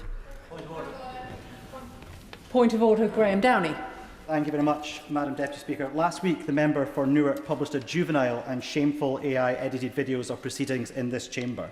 I've written to Mr Speaker about this matter and whether or not it's a breach of the terms and conditions of Parliament TV, which explicitly prohibit the altering of video or audio recording in any way. And I trust that is being fully investigated. More broadly, however, Madam Deputy Speaker, I am deeply concerned that while this video was obviously edited, the use of generative AI is fast evolving, and I believe this House must protect both itself and our wider democratic system by drawing a firm line in the sand. Yeah. Attempts to edit words, gravitas and the responsibility of this place when members speak in this chamber is not acceptable, is disrespectful to colleagues and moreover an affront to democracy itself. Can I ask you, Madam Deputy Speaker, what sanctions can currently be imposed on members of this House to deter and prevent this type of behaviour? And if they are not currently adequate, what more can be done to ensure our democracy is protected better in the future from this use of AI technology? And I understand the member for Leighton and Wanstead wanted to raise a similar point of order. Calvin Bailey. Deputy Speaker. Thank you, Madam Deputy Speaker. On the point of order, last week the Deputy Prime Minister made a historic appearance as the first black man in history to answer at Prime Minister Question Time, which would have been seen by thousands of young black men who would have believed that this is a place for them. Footage from that appearance has sadly been doctored for circulation on social media in violation of Parliament's rules on the use of footage, namely rules 1.2, 1.4 and 2.1, including a video shared from the account of the Right Honourable Member for Newark. So, Madam Deputy Speaker, would the Chair advise me how I and other honourable members can ensure that such flagrant breaches do not occur again? Can I thank both members for their points of order and just seek clarification that the Right Honourable Member for Newark was informed in advance of the point of order. The terms and conditions for downloading and making use of clips from Parliament Live are published online. While it would not be appropriate for me to refer to guidance given to individual members, I would urge all colleagues to follow the rules. Ultimately, I am not responsible for what members post online. How we treat each other is important and sets the tone for national debate. I would ask members to consider carefully what is in good or bad taste and to exercise good judgment in what they post online about colleagues. On the broader point about the use of AI in relation to footage of our proceedings, that is an issue that the Administration Committee may wish to pursue. In particular, the House might benefit from considering whether the current licence, rules and enforcement mechanisms are appropriate. Point of order, Helen Maguire. On a point of order, Madam Deputy Speaker, during my earlier remarks, I inadvertently stated that the Government had pledged £1.2 million towards the Strategic Health Alliance and UK-Ukraine trauma recovery. In fact, that sum has not yet been pledged. It is the amount that is sought and would make a real difference if provided. I apologise for any confusion caused, and while I have your permission, may I take this opportunity to once again urge the Government to consider making that commitment. Can I thank the Honourable Lady notice of her point of order and to note that she has put her correction on the record. Before we come to the 10-minute rule motion, I should inform the House that the Nathan Gill bribery case is still technically sub judice until sentencing on the 21st of November. However, given that the accused has pleaded guilty to the charges and the continuing interest from members on this case in the context of Russian interference with British politics, Mr Speaker has granted a limited waiver to allow discussion of the case during today's proceedings. Members should avoid making reference to sentencing issues. 10-minute rule motion, Callum Miller. Madam Deputy Speaker, I beg to move that leave be given to bring in a bill to make provision about the seizure of frozen assets connected to the Russian Federation, to require the Secretary of State to publish recommendations about the use of such assets to fund military reconstruction and humanitarian work in Ukraine and for connected purposes. Madam Deputy Speaker, in November 2024, my constituent Alex wrote to me. Alex is a research scientist who has lived in the UK for over 25 years. Alex is Ukrainian. At a surgery, he told me how devastated and how angry he is about the destruction of his country by Russian invaders. He also told me of his fear for his brother, who is fighting on the front lines. Alex wanted to know why Ukraine was struggling to obtain the weapons it needed to resist Russian assaults. He asked me a simple question. What more can the UK do to help my brother and my country? The truth is, Madam Deputy Speaker, that in November 2024, there was more the UK could do. 12 months later, there is still more the UK can do. This bill sets out what the UK can do in one key area. Alex's story is one of tens of thousands just like it. We've all heard them from amazing Ukrainians who've been hosted by communities across the UK since Russia invaded. These stories speak to the horror inflicted by Vladimir Putin. The UN estimates that over 50,000 Ukrainian citizens have become casualties of Putin's war machine, including over 2,300 children wounded and over 700 killed. Tens of thousands of brave Ukrainian men and women have made the ultimate sacrifice on the front line. While some in this House, like the Honourable Member for Clacton, would prefer to be apologists for Putin, I know that I speak for most colleagues when I say that Putin alone is responsible for the atrocities we are witnessing in Ukraine. Nor is Putin content merely to devastate Ukraine today. He is hell-bent on erasing its future. His systematic programme for the abduction of at least 20,000 Ukrainian children will go down as one of the vilest acts of this war. I want to pay tribute to those colleagues who have shone a spotlight on this appalling crime. We must all commit ourselves to returning each and every Ukrainian child to their home. Madam Deputy Speaker, Putin's ambitions stretch beyond Ukraine. In the Baltics, Russia poses an existential threat to our Lithuanian, Estonian and Latvian allies, all of whom face daily cyber attacks and disinformation campaigns. In the Caucasus, Putin's cronies and the Georgian Dream Party have cracked down violently on democracy activists, while the Kremlin's insidious efforts to distort elections in Moldova and Romania are well documented. Putin also wages a campaign of sabotage and cyber war across the rest of Europe, including here at home. Confirmation over the weekend that the RAF will now be deployed to defend Belgian airspace against Russian drone threats speaks to the collective nature of the threat we face. Putin's imperial ambitions are extensive. That is why we must be unwavering in our support to the Ukrainian people. The UK has stood shoulder to shoulder with Ukraine since the full-scale invasion. It was led by all three Prime Ministers in the previous government and has been sustained by the present government. Across that time with support from nearly all parties in this House, and we should be proud of that legacy. In providing weapons, equipment and fighter pilot training, we have helped keep Ukraine in the fight. Our leadership in G7 efforts to crack down on Russian oil revenues has been vital in cutting Putin's profits, although Liberal Democrats continue to call on the government to go further to ensure that no actors in the UK economy can facilitate the sale of Russian gas. We are also pushing the government to explain why over £30 million worth of Russian planes were imported to the UK last year. Madam Deputy Speaker, Britain's contribution has been crucial, but we cannot rest on those laurels. Rather, we must double down on our support. Last month, Ukraine's Defence Minister Denis Shmyhal laid out the challenge. He estimated that Ukraine will need to spend $120 billion on defence in 2026, of which Ukraine itself can cover half. That leaves a $60 billion hole, which Ukraine's allies have a duty to help fill. For many months, Liberal Democrats have called on the government to fund Ukraine's defence through seizing frozen Russian assets across the UK.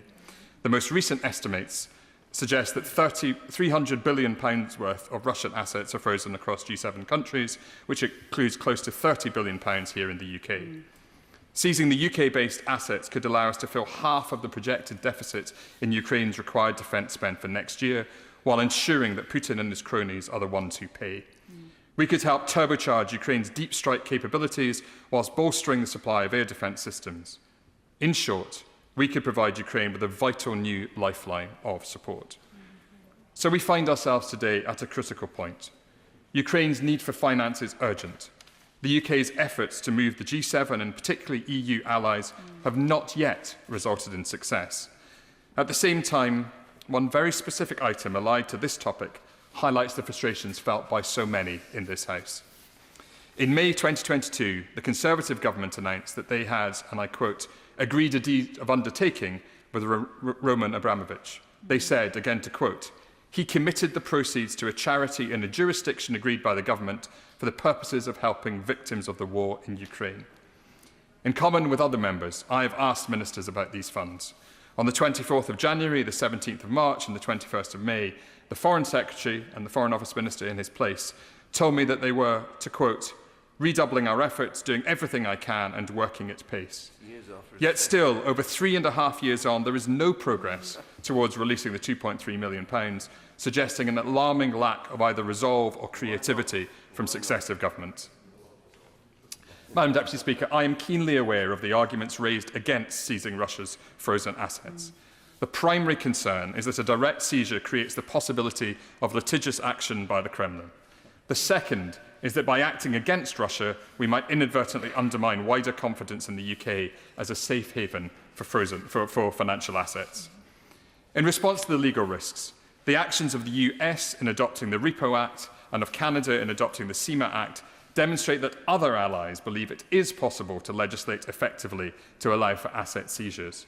And on the financial risks, I quote the previous Foreign Secretary, Lord Cameron, who said in March 2024, I think that the economic case is very strong.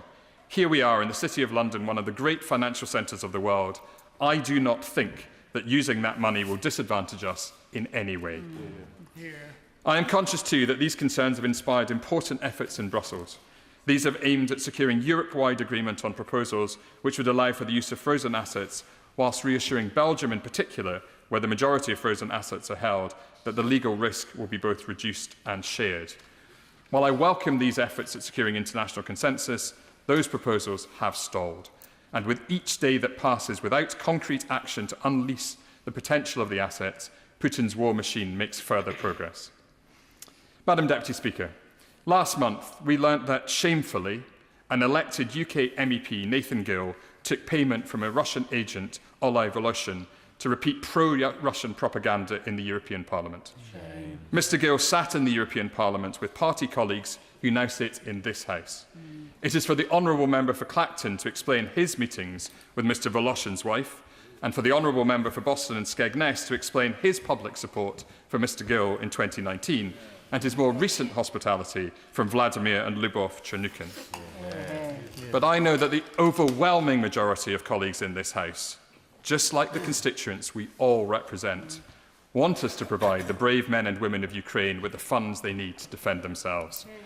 I am proud to present this bill on a cross-party basis and grateful to my co-sponsors and other members who have shown their support. Madam Deputy Speaker, 13 months later, I am still motivated by Alex's question. I am no longer prepared to tell him that it is very hard or that Belgium is cautious. This has become a question of will.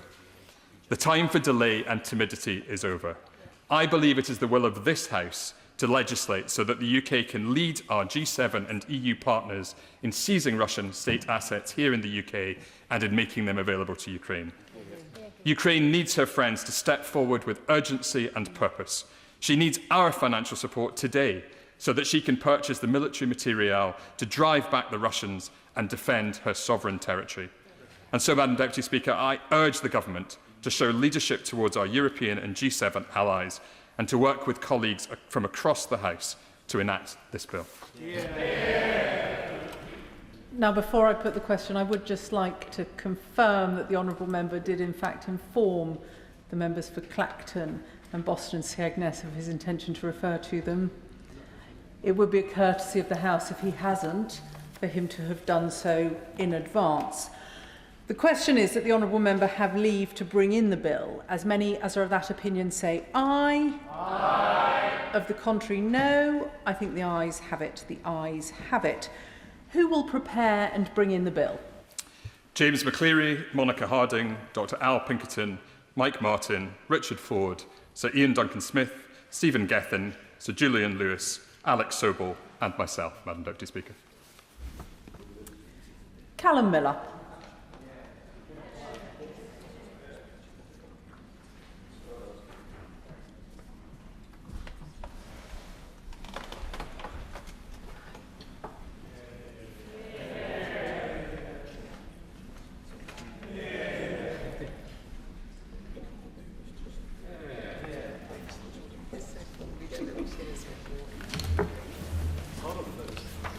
Russian frozen assets, seizure and aid to Ukraine bill. Second reading what day? Friday the 30th of January. Friday the 30th of January. We now come to the general debate on remembrance and the contribution of the armed forces. Minister to move the motion.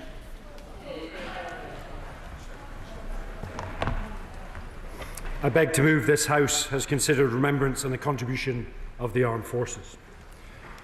On Sunday, His Majesty the King led the nation in commemorating generations of men and women who served, fought, and in many cases did not return home.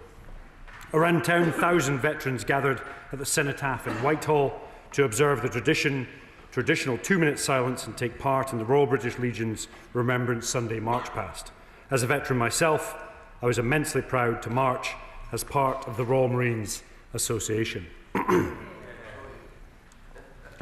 At memorials in towns, villages and cities right across the UK, civilians and members of the armed forces also came together to pay their respects of those who have made the ultimate sacrifice in all wars. Now, we owe everything to those heroes who laid down their lives to defend our shores, protect our interests, and safeguard our way of life. The peace and the freedom that we enjoy today is their precious legacy, and it's a reminder that freedom is not free. And Remembrance Day is the most important opportunity we have as a nation to come together and to honour them. Remembrance for me, and indeed I think many other veterans around the country, is about remembering the friends and the brothers in arms that we have lost. The specific moment when life was perhaps taken away, the gunfire, the explosion, the screaming, the chaos, the mud and the dust. And it is these heightened senses at a time of a traumatic event that are imprinted upon your memory. These memories are as vivid as the birth of your first child, a birthday, or any other impactful occasion, but they have very different meaning. Remembrance is about just that. It's the one day of the year where you are safe to remember, where memories surface and we pay collective tribute to those that are serving and indeed have served. It is also a very important time for this House, which has always had a special affinity for our armed forces and veterans. So it's an absolute privilege to lead today's debate, given my former role. Throughout the last year, it's been an honour to visit over 60 veterans' organisations and meet so many outstanding and absolutely selfless people. From the Veterans Community Hub in Lanarkshire to the Helping Homeless Veterans UK Hub in Bournemouth and across all the great nations of the United Kingdom, those individuals that dedicate their time to our armed forces community. Minister, give way. I will. Catherine. I thank the Minister for giving way, and support for our veterans is so essential. I'm really proud that the British Legion in Derby is growing. Will he join me in wishing good luck to those who set up a new branch in Mackworth? And will he agree with me that this government's veteran strategy, including the £13.8 million to address homelessness, shows we're marching in step with those who campaigned for veterans? Minister. I'd like to thank the honourable friend for her contribution, and definitely good luck to the RBL on expanding that portfolio. It's fantastic to see. And I hear Derby RBL have raised the most of any other RBL Derby within the country. Now, I'd very much like to state... let me finish this paragraph and then you can jump in. I would very much like to state on the record my personal thanks to the Royal British Legion and their work on the Poppy Appeal this year, and indeed for every year. I'm sure all colleagues across the House would echo this appreciation, and I very much look forward to hearing colleagues' contributions from across this House today. In 2025, it's been a really busy year for military anniversaries, particularly those associated with the final year of the Second World War. Now, in April, we marked 80 years since British troops swept across Northern Europe and liberated Bergen-Belsen concentration camp. We remember the horrors and atrocities that those soldiers witnessed firsthand, and the incredible work they carried out afterwards, burying the dead, containing the spread of disease, and caring for the survivors. Within a matter of weeks, Allied forces would be in Berlin, Hitler would be dead, and the communities across Britain would take to the streets to celebrate victory in Europe. On May the 8th of this year, we took to the streets again to celebrate VE Day's 80th anniversary and to pay tribute to all those who fought for democracy over tyranny, liberty over oppression, and human dignity over barbarism. Yet for some, VE Day did not mean the nightmare of World War II was over. British and Commonwealth troops in the Far East, who'd suffered some of the most gruelling and hostile environments of the entire conflict, still faced 3 months of fighting. The story of their war is one of almost superhuman strength and resilience. But then again, in August, we were able to remember their extraordinary contribution when we marked the 80th anniversary of Victory in Japan Day, the day that finally brought the most catastrophic war in human history to an end. In September, we marked the 85 years since Battle of Britain, when our aviators took on the might of the Luftwaffe, in a contest that not only determined control of our skies, but the fate of our entire nation. At a time of supreme enemy confidence, Britain proved to the world for the first time that Hitler and his forces could be defeated. Now, after such an important year for commemorations, today, Remembrance Day 2025, is a moment of profound national reflection and indeed gratitude, as we remember all those who served and indeed all those who have fallen. As we remember the conflicts gone by, the 107th anniversary of the 1918 armistice, which we remember those who fought in the Great War, those who served in the Korean War, which began 75 years ago, those who fought in Northern Ireland, the Falklands, Iraq, Afghanistan, and elsewhere across the globe. Also those Commonwealth troops who made such a huge contribution to both world wars and other conflicts, and those who serve today and continue to uphold the values of courage, duty, professionalism, and indeed compassion, which have long distinguished British armed forces. And just as our forefathers fought for democracy, freedom, and the right to self-determination, so do, in the East, do our Ukrainian allies. So let us remember the heroism that Ukraine and Ukrainians are delivering today. Pitched in a battle of national survival, their war is no less bloody than that of World War II. And when we think about that conflict, it's worth recognizing that the Russians have taken more casualties in that conflict than the Americans took in the entire Second World War. It gives you a statistical feel for the pain and suffering that conflict is caused by Putin's war of aggression. So as we remember, we pay homage to all those fighting for the same values and ethics that we hold dear. And I'd also like to thank the many thousands of people from civilian and military backgrounds who have worked so hard to organise what were fantastic commemorations.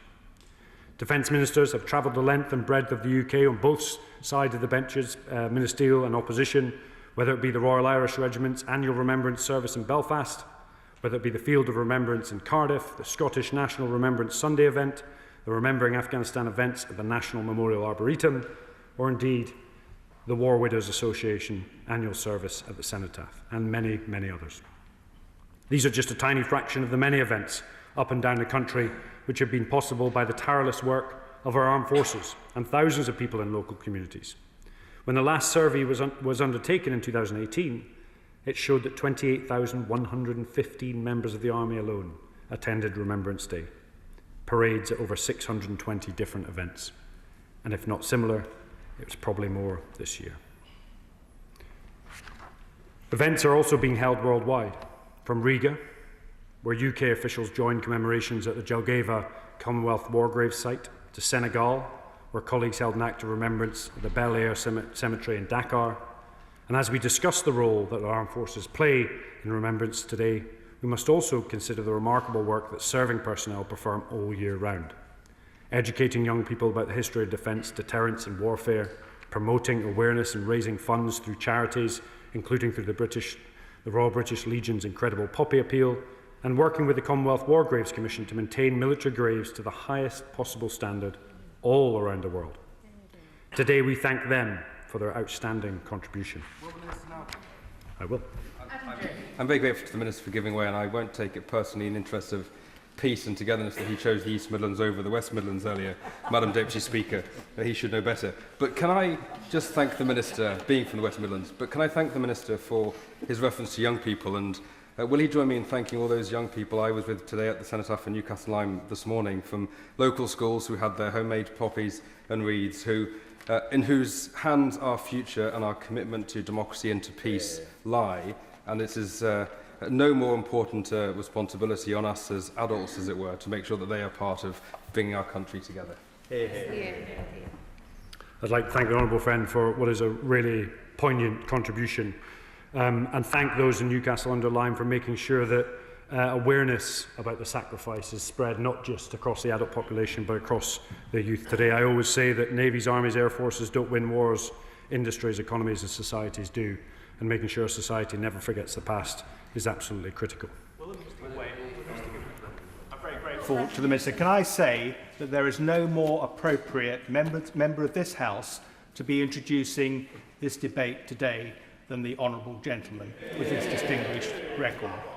I think I represent more generals than any other honourable or right honourable member of this House. He will have seen that 9 four-star officers wrote to the Times today, and they are concerned. They're concerned about the Northern Ireland Troubles Bill and the legal activism that it is likely to encourage. Quotes, they say, they risk weakening the moral foundations and operational effectiveness of the forces on which this nation depends. And whilst we all honour our brave servicemen and servicewomen today rhetorically, would he agree with me that we need to follow that through with real action to ensure that they are not disadvantaged today and into the future? The honourable member makes an interesting point, and I want to be clear and concise. Today of all days is a day of remembrance. I don't think it's about political point scoring. We have a debate on Thursday where we can discuss this issue in detail, and I would very much welcome a discussion with those individuals that sent the letter, and as would the Defence Secretary and others, to talk through the issues and provide balance to the argument and ensure that we protect our country, our armed forces from lawfare, and ensure that they are represented and their voices are heard. Now, whilst I will give way. Well, Jennifer, I just want to return to this point about the commemoration. When I got elected back in 1992, I remember that having served before, we weren't allowed to wear uniforms in public because of the IRA threat at the time. And actually, bit by bit, these commemorations were no longer attended. I can remember my first commemoration in Chingford. I would be lucky if we had 100 people who turned out for that. Can I say to them how that has been reversed? One good example, on Sunday in my constituency at the memorial in Chingford, nearly 2,000 people turned up to commemorate those who have fallen and those who went before. Isn't that a very good example of how the next generation understands it sometimes better than my generation did? What a welcome intervention. I was stewed with the veterans during the Cenotaph march past, and it always astounds me that when you're stewed there with 10,000 people, and as the guns fire, there is complete silence in one of the busiest capitals in the world. And it's a sombre but hugely humble experience. And it's an absolute pleasure for me to see and hear all of the amazing stories of almost every constituency standing together, united around this great nation to celebrate those individuals that have served, are serving, and of course their families and the bereaved. So thank you for that intervention.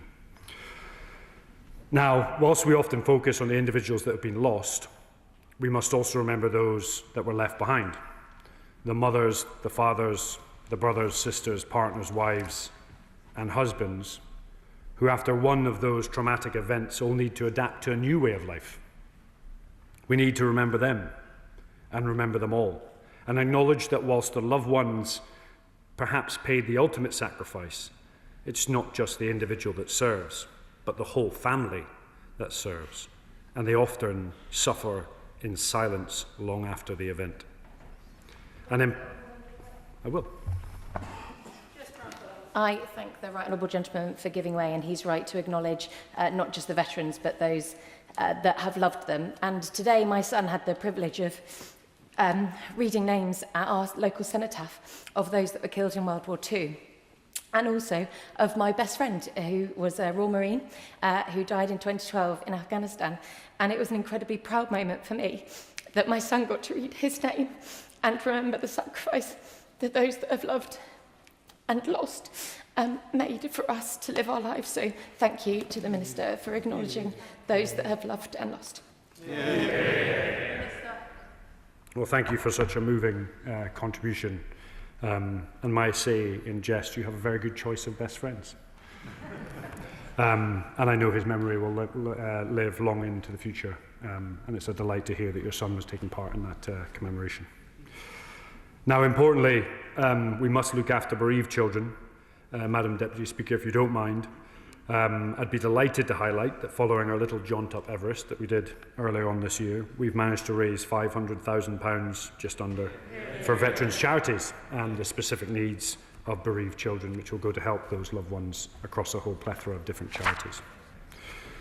Now, we show our eternal gratitude too for those families which have cared for members of our armed forces after returning from service, those who often bear the physical and mental scars of the conflicts that they've experienced. And I think the reason that this year's World War II commemorations were especially poignant was because they were likely the last major events to feature veterans from the war in any great numbers. Even the youngest of those veterans who graced the ceremonies in London are now well into their 10th decade. One of them, Mervyn Kirsch, 100 years old, who took part in the D-Day landings and then went on to Belsen a few weeks after it was liberated, laid a wreath at the cenotaph. And the whole House can be proud that he'll be watching PMQs tomorrow from the gallery. What an honour it will be to welcome him here. The living connection that Mervyn and his comrades provide to the war is a priceless asset, particularly at a time when the bloodiest European conflict since the Second World War continues to rage in Ukraine. They understand the cost of conflict because they lived through it, but they also understand that the privileges we inherited after the war, 80 years of peace, prosperity and freedom, can never, ever be taken for granted. We must be prepared to defend them in an increasingly dangerous world, and today a new generation of servicemen and women is doing precisely that. They are heirs to the veterans who proudly paraded on May the 8th, and they're guardians to that cherished inheritance. So today we also pay tribute to our serving men and women, working around the world to deter aggression, to safeguard British interests, and to stand shoulder and shoulder with our allies, showing Putin will not divide us. Now, you will note throughout this speech that there wasn't necessarily 1 ounce of politics within this debate. That could be called political naivety, but I call it a deep-found respect for those that have served and continue to serve, and welcome a debate and conversation on Thursday. This week's commemorations remind us once again of the unbreakable bonds linking our heroes from the past with the armed forces personnel of today, and those, indeed, who will serve in the future. On that point, I will. Will my honourable friend join me in commemorating the work of Joshua Mullinger, an able Sea Cadet in York who played an integral role at York Service of Remembrance, and Conservative Councillor and Lord Mayor Martin Rowley, who he himself was a veteran? Would he join me in commemorating those very remarkable individuals? Minister. I thank the honourable friend for his contribution. The cadets play such an important part, and the Sea Cadets right at the very forefront. To see Joshua thriving in that environment is absolutely superb, and to hear of Martin Rowley excelling after being in service is hugely admirable. I'd like to thank him for his service in particular. Now, as we remember the generations who have sacrificed so much, their testimony lives on, inspiring us to be strong in the face of adversity, to be resilient during difficult times, and to stand up for values that we believe in. That's the way we'll remember our military heroes best, and that's how we'll ensure their priceless legacy of peace and freedom will endure. The question is that this House has considered remembrance and the contribution of the armed forces. Shadow Minister Mark Francois. Thank you, Madam Deputy Speaker. It's also a privilege to open this debate for Her Majesty's opposition on the 11th of November, Armistice Day, a date on which the nation pauses and gives thanks for the sacrifice of our armed forces so that we can still live in a free country. It's a pleasure to follow on from the Minister for the Armed Forces, and I wish to endorse his comments about the value of our armed forces and the vital role that they play in the nation's contribution to remembrance. We all thank them for their service. The Minister rightfully also paid tribute to the operational role of our armed forces, who remain as vigilant as ever around the clock, keeping us safe in the 21st century. Nevertheless, perhaps you'll forgive me if in my contribution this evening I too also take something of a historical perspective on the vital role our armed forces have played in the defence of our nation down the years. I was privileged to attend the Royal British Legion Festival of Remembrance last Saturday evening, which remains as moving an occasion as when I first attended as an MOD minister over a decade ago. I should like to pay tribute this evening to the extremely valuable role that the Royal British Legion plays, both in shaping our whole concept of remembrance and also in supporting our veterans, some 2 million or so of whom are still living today. As well as the national commemorations, also including at the Cenotaph, the Royal British Legion, often supported by local armed forces personnel, also play a vital role in organising services at community level in all of our constituencies, up and down the length and breadth of the United Kingdom. While in my experience every community tends to do remembrance slightly differently to account for local circumstances, each ceremony has common elements with which we're all familiar. The emotive playing of the last post, the 2-minute silence, and usually also the famous epitaph from the 2nd Infantry Division Memorial, universally known as the Keam Epitaph, with those famous and stirring words, "When you go home, tell them of us and say, for your tomorrow, we gave our today." The Battle of Kohima, brilliantly described in Field Marshal the Viscount Slim's 1956 book, Defeat into Victory, arguably one of the best books ever written on the whole concept of generalship, was a classic example of a dogged defence by British and, crucially, also Commonwealth forces in stopping the attempted Japanese advance into India in mid-1944. Indeed, the dogged, stubborn defence, often against superior odds, is a recurrent feature of British military tradition. Be it the English archers at Agincourt, the Great Siege of Gibraltar, Wellington's army at Waterloo, the 24th Foot at Rorke's Drift, which saw the most Victoria Crosses, 11, ever awarded in a single action, the few of Fighter Command in the Battle of Britain, to whom the Minister also referred, the Royal Navy escorting the Atlantic convoys, or the glorious Gloucesters at the Imjin River in Korea, and many more besides, including more recently in the Middle East. There are, of course, many comparable examples from the First World War, not least the stand of the British Expeditionary Force at Mons or the subsequent First Battle of Ypres. For anyone who has stood at the Menin Gate, when the buglers of the Ypres Fire Brigade play the last post, as it swirls around that famous arch, it is a truly moving and emotive ceremony to behold. Nevertheless, yes, of course. He's mentioned Bill Slim, who many who know his history will say was probably the greatest Allied general of the war. Brilliant what he achieved with next to nothing.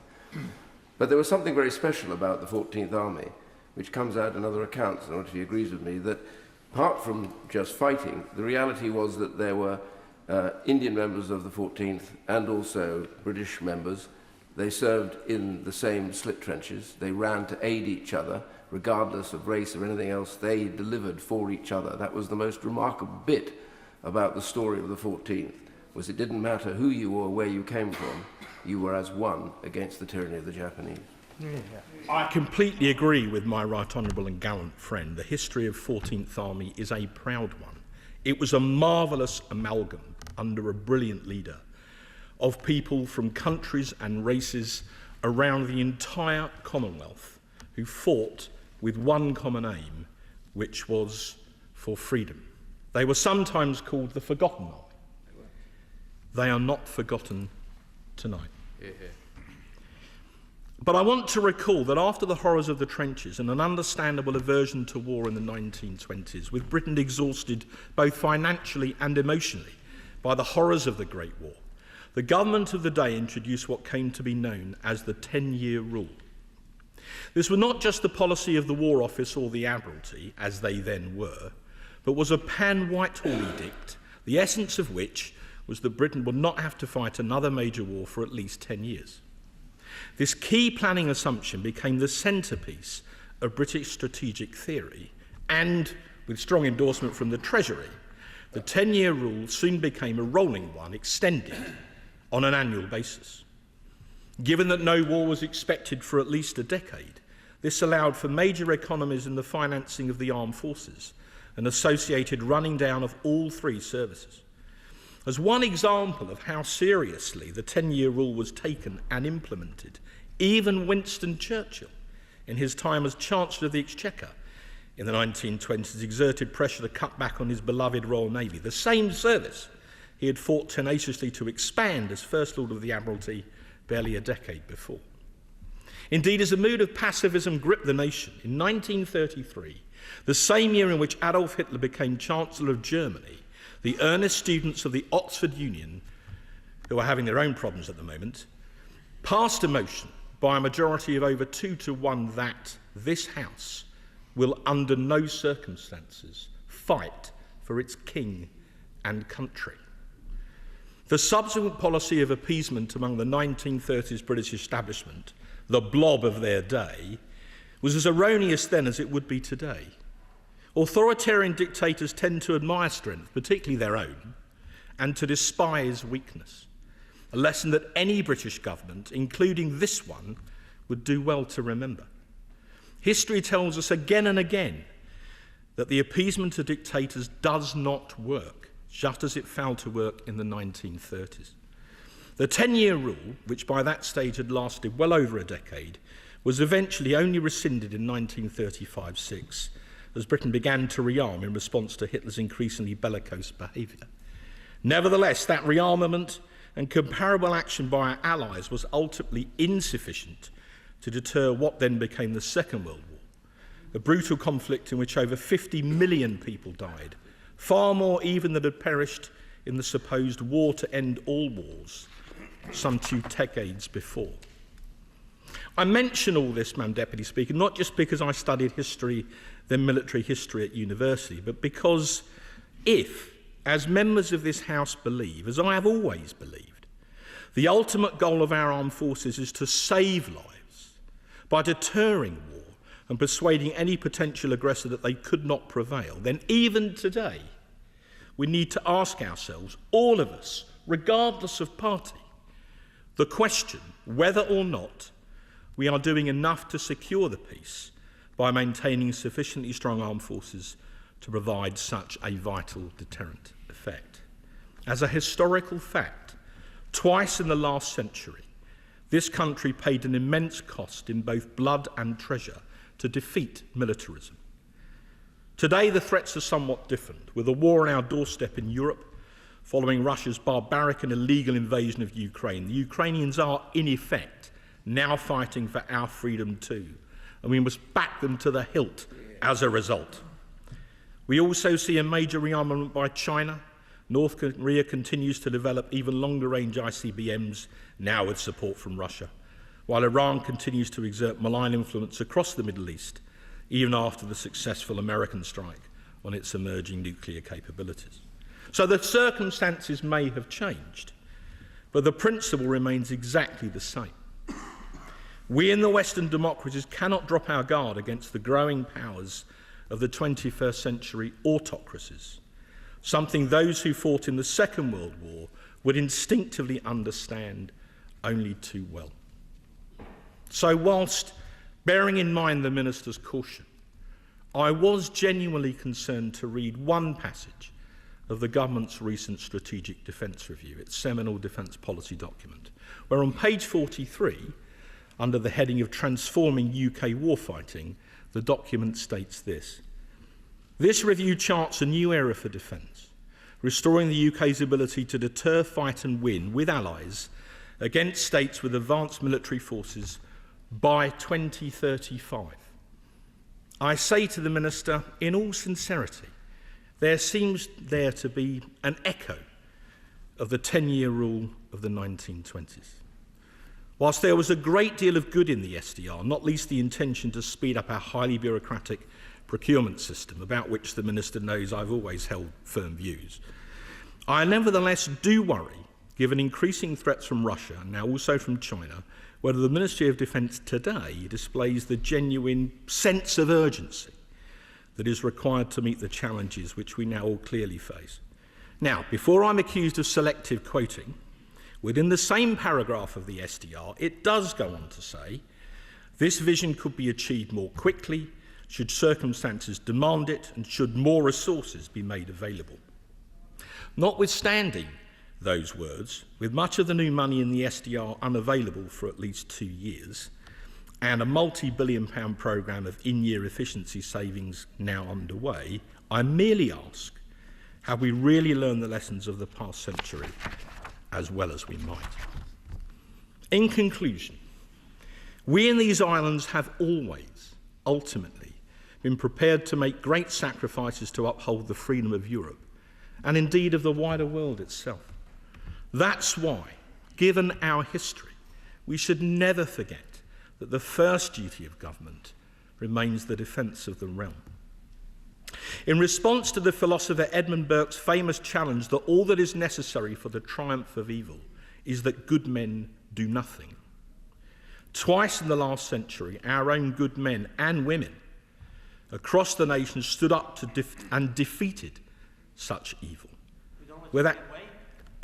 In a moment, with our armed forces in the lead, a sacrifice which we rightfully, solemnly remember each and every November, including in this House tonight. I'll gladly give way. Thank the Shadow Minister. And while we're celebrating and remembering we talk of the greatest generation, we also have the ability tonight and the potential to build our young people into being the best generation. And perhaps maybe we should be focusing upon that as well, looking back but looking forward. I think the Minister said that. And I think what we must try and do as well is there is a generation of young people proud to be British, proud to stand against repression, proud to undertake to be inclusive. Would the Honourable Gentleman agree that's what we need to build for? As a young person myself, Madam Deputy Speaker, having recently turned 60, I would like to say in all seriousness that I too, at the remembrance services that I was at this weekend, I'm sure like many honourable members and right honourable members across the House, was really struck by the number of young people, people from the Cubs and the Scouts, the Brownies and others who attended those services and often participated and laid tributes and wreaths and crosses of their own. I took great heart from that, and I believe there is hope yet. I wish to conclude, but I would just say there would be no greater betrayal of than if we, as a House, with all the other matters that we have to consider, somehow became so distracted or complacent that we failed to act with sufficient clarity of purpose and determination to deter a future major conflict, perhaps even a global one, from breaking out again in our lifetimes. Or to put it perhaps another way, we must now conduct ourselves in our today in such a way as to never risk the security of our tomorrow. With that sincere warning, I pay tribute to our valiant armed forces, both past and present, and everything they do, day in and day out, to keep us and our country safe and free, lest we forget. Before I call the Chair of the Defence Select Committee, there will be a 5-minute time limit imposed after the Liberal Democrat spokesperson. Tamanjit Singh Desi. Thank you very much, Madam Deputy Speaker. And as Chair, on behalf of the whole House of Commons Defence Committee, I want to express our deepest gratitude to all those who have served our country to keep us safe. On this day, we remember and honour those whose bravery and sacrifice secured us the freedoms we value so dearly, and pay tribute to those who continue to protect our way of life today. It is our great privilege as members of the Defence Committee that we get to see their work firsthand. This year, Madam Deputy Speaker, we have visited the British battle group stationed in Tapa in Estonia, whose presence deters Russian aggression against our NATO allies in Eastern Europe. We have also met serving personnel at our many visits to military bases across the UK, including RAF Lossiemouth, HMNB Portsmouth, and the Army Foundation College Harrogate, where we met the impressive young people who will be the soldiers of the future. Meeting these remarkable individuals reminds us that the work of our armed forces never stops. They are always vigilant and always prepared to do what is necessary to keep us safe. And this life-saving work goes beyond defence. Earlier this month, HMS Trent was deployed to support disaster relief efforts in Jamaica following the devastating impact of Hurricane Melissa. I'm immensely proud that the extraordinary men and women of our armed forces are out there representing the best of British every single day. One of our missions as a committee, Madam Deputy Speaker, is to speak up on behalf of these exceptional people and to raise the issues that matter to them. When the committee was appointed last year by the House, one of our first priorities was to complete the previous committee's work on service accommodation because of how important this is to serving personnel and their families. The standard of housing in which we expect personnel to live has been unacceptable for some time, and that must be addressed. We are encouraged to see the government is focused on the overhaul of defence housing, and we will be scrutinising the new defence housing strategy as it is rolled out to ensure that it delivers on what has been promised. Another area, Madam Deputy Speaker, we continue to scrutinise is the treatment of women in the armed forces. More than 16,000 women serve our country in the military, but there are still unfair biases to their participation, and sadly, many examples of bullying and harassment. This must change. We have agreed to hold an annual public hearing with MOD and the single services to drive them to improve and stamp out discrimination for good. Madam Deputy Speaker, we want to make sure that all members of the armed forces community are fairly treated. That is why this year we hold an inquiry on the government's plan to update the Armed Forces Covenant. As honourable and right honourable members know, the Covenant is a solemn commitment from government and society to the armed forces community that serving personnel, their families and veterans should not be disadvantaged in civilian life. Our inquiry asked veterans and serving personnel whether they felt that that promise was being fulfilled. While some of the feedback was positive, we still heard too many examples where the Covenant is not understood or, worse yet, is ignored. This meant, for example, individuals having to wait years for NHS treatment because they fall to the bottom of the waiting list each time they are deployed to a new area. There are also gaps in the Covenant which mean the forces community still face disadvantages in social care, employment and the tax system. That is why we recommended, Madam Deputy Speaker, that when the government legislates in the next Armed Forces Bill, it needs to extend the Covenant duty to every single government department. We look forward to that legislation and hope it will be properly embedded and that the Covenant itself will be embedded in our institutions and can be in no doubt that it is there to support them. We also look forward to seeing the delivery of the new veteran strategy published yesterday, which will be another important part of fulfilling our nation's promise to the armed forces community. Locally, Madam Deputy Speaker, in my Slough constituency, I am pleased that the Covenant has also been adopted by Slough Borough Council, but its implementation must, of course, be robust.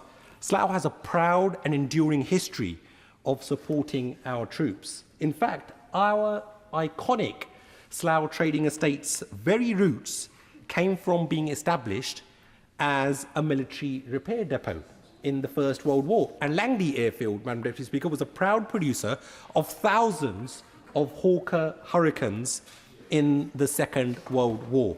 Slough's history is interwoven with defence. Just last week, Madam Deputy Speaker, I had the honour of hosting an event to celebrate in Parliament two local heroes, veterans Major Havildar Rajinder Singh Tutt and the Dafadar Muhammad Hussain. Both served in World War II and sadly passed away earlier this year. Their sacrifice and the sacrifices of brave troops from across the globe for our freedom must never be forgotten. We must do more than just be thankful.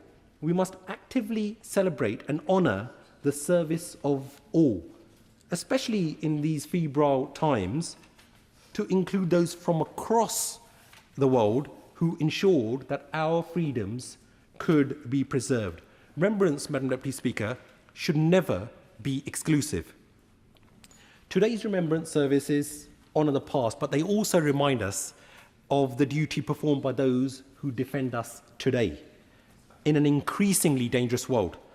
Our Defence Committee's visit to Ukraine last month, Madam Deputy Speaker, was a sobering reminder that war in Europe is no longer a thing of the past. We must never forget our debt to those who sacrifice so much for our freedom, and we must never neglect our obligations to those who make sacrifices today. Our committee, Madam Deputy Speaker, will continue to honour the fallen while also putting the welfare of the servicemen and women of our armed forces at the heart of our work throughout this Parliament. We will remember them. Liberal Democrat spokesperson James McCleary. Thank you, Madam Deputy Speaker.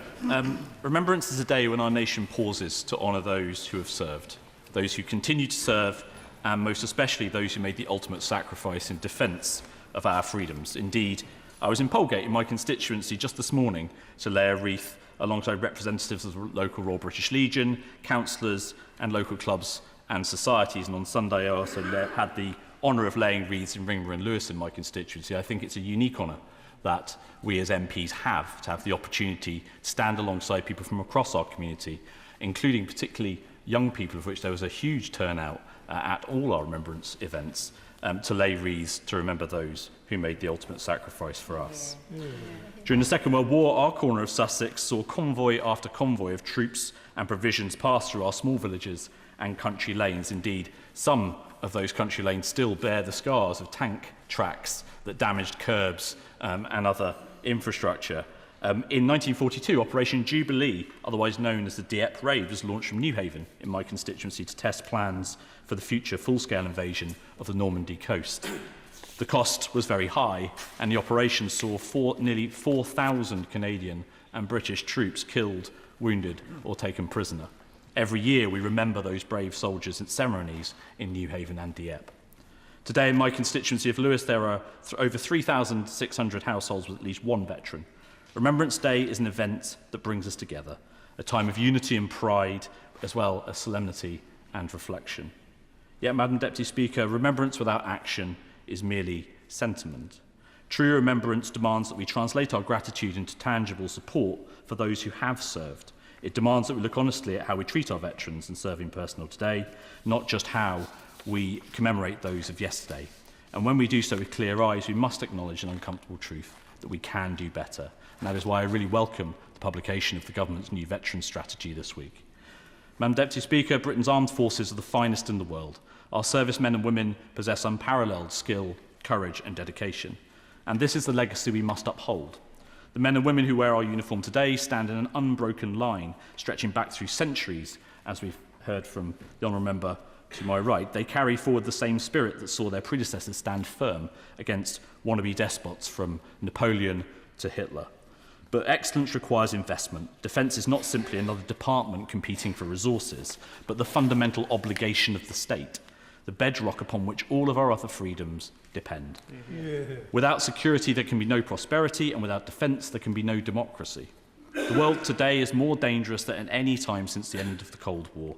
Modern warfare is no longer confined to tanks, ships and planes. It is also fought with drones in cyberspace and in our data networks. That's why we must be able to move quickly, adapt rapidly, and learn from our Ukrainian allies who are innovating on the battlefield every day. Britain must be ready to absorb and integrate these lessons and ensure our own armed forces are ready. This is not the time for retreat. It is not the time for isolationism. This is the time for Britain to lead in Europe, stand firm alongside our allies, and to ensure our armed forces have everything they need to defend our nation and our values. The current government's commitment to boost defence spending to 2.5% of GDP is welcome, but it isn't enough, and we need cross-party talks to agree on a rapid path towards 3%, and I would really welcome the Minister's views on how we can work together going forward to achieve just that.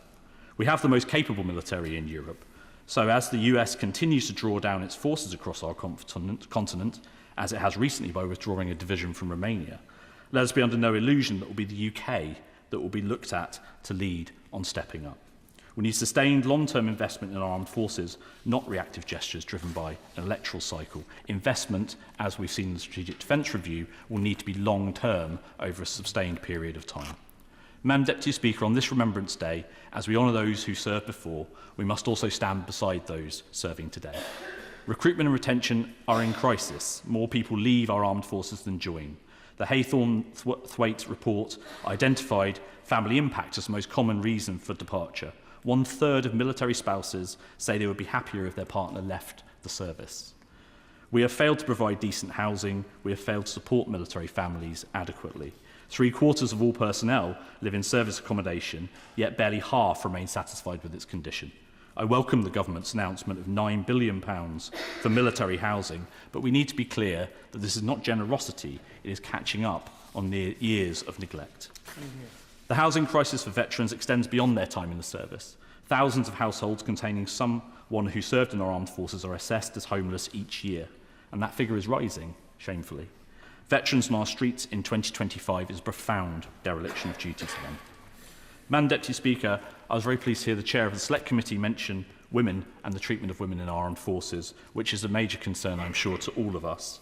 We are all very familiar with the terrible case of gunner Jaisley Beck, who took her own life at Lark Hill in Wiltshire, and the bungled handling of that case by the Army, which has come to light subsequently. They did not listen to her, and nobody listened to her.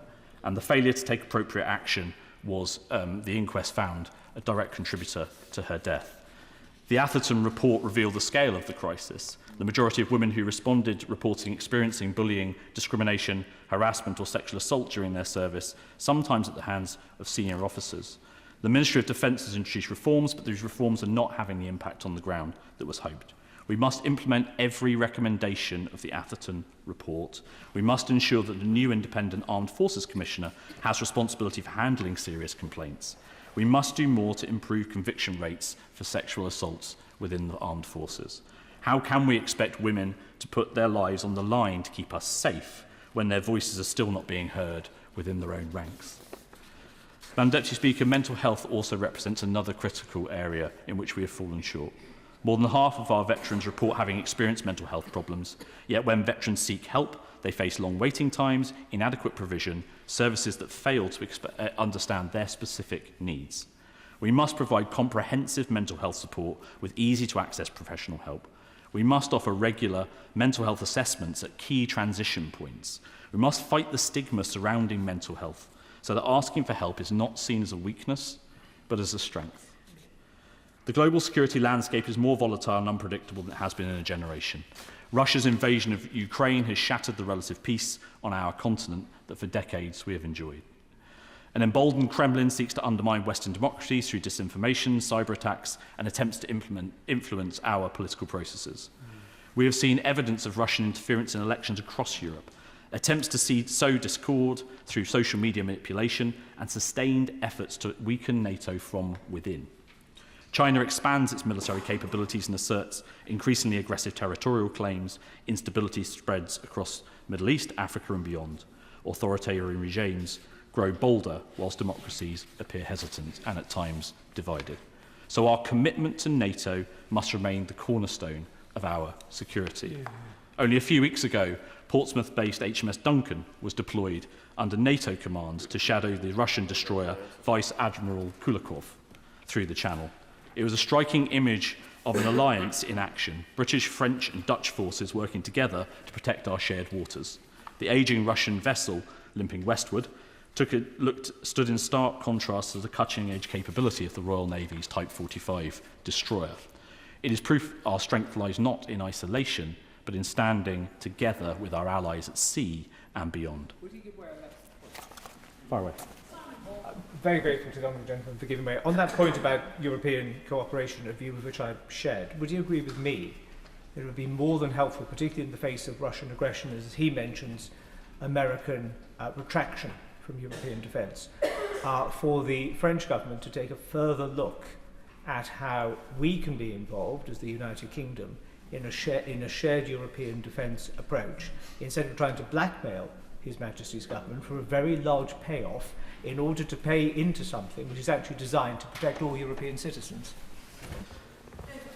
I do thank the honourable member for his intervention, and yes, I think it's actually a really important point, because if we're going to be building for the future, then European countries working together is going to be critical to that future. You can look at examples of joint projects we've done in the past, like the Sea Viper system, which is used on our ships, which are developed jointly with other European countries and has been very successful in that way. I do feel that it would be really missing a trick for the rest of Europe if we were to be in any way excluded from such a scheme because of the size of the British industrial complex and the contribution we can make through not just our primes but also our startups and our medium-sized businesses and the expertise that our military brings. So I think it would be quite short-sighted of the French government, or indeed any other government, to put obstacles in the way of that kind of collaboration going forward, particularly at a time of such threat from the East.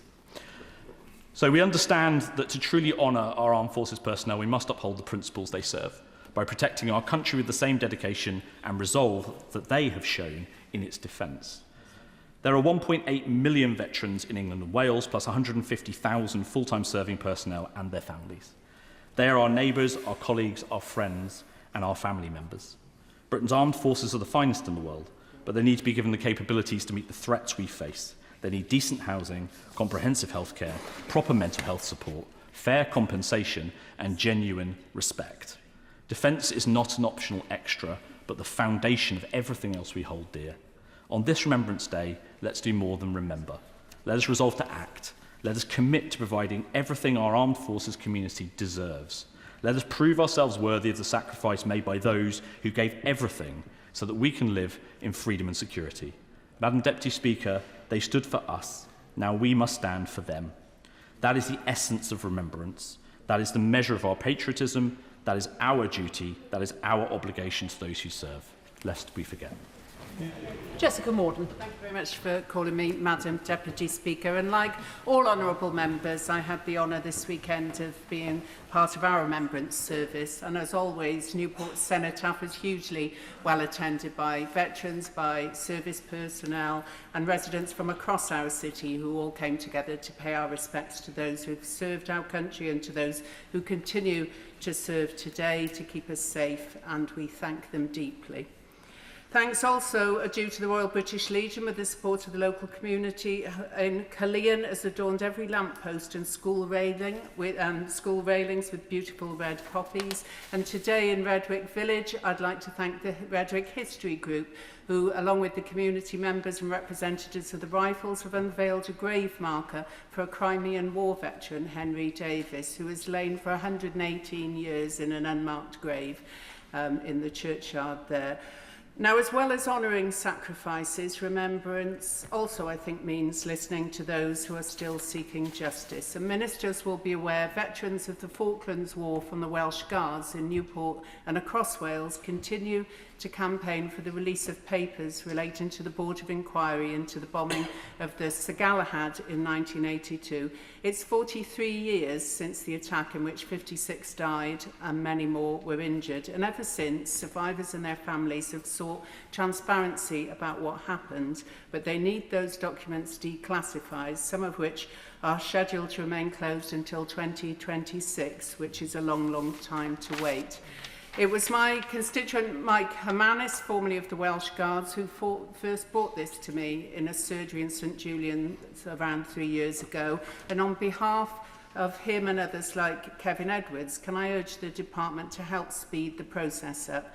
The previous minister made clear from the dispatch box that no blame is attached to the Welsh Guards. They conducted themselves heroically on that day, and I acknowledge also the work of the previous minister from South West Wiltshire. But I think ministers will also understand the desire to get to the truth of what happened for those who've lived with this for so many years. And for more context on that, I refer ministers to Crispin Black's excellent book, Too Thin for a Shroud. 7 documents have been released so far, but there are dozens and dozens to go, and it's taking a long time. So I urge the Minister today at the dispatch box to agree to meet with us urgently so that we can finally resolve this, and so veterans and their families can get to the truth and find the peace that they deserve.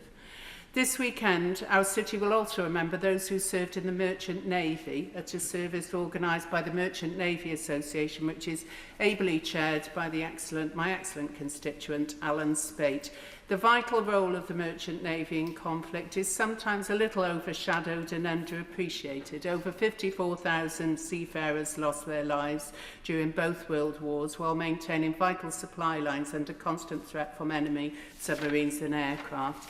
But their sacrifice is never forgotten in Newport. Newport's port was recognised as one of the most important in the UK, and during World War II, merchant ships sailing from Newport joined Atlantic and Arctic convoys.